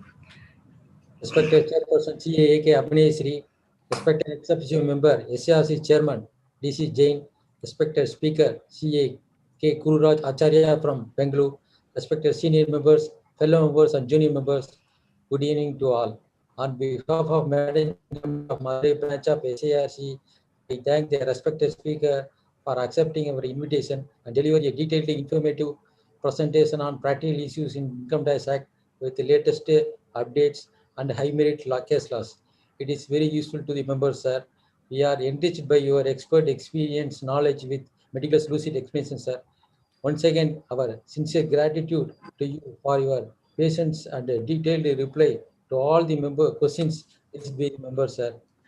Our special thanks to the panel members, namely Past Chairman CA M.A. Lakshmanan, senior members from Karaikudi CA S. Muralidharan, fellow member CA M. Selvakumar, junior member CA M. Nadaraj, who accept this assignment immediately and helping the speaker to get effective interaction with the members in an innovative way.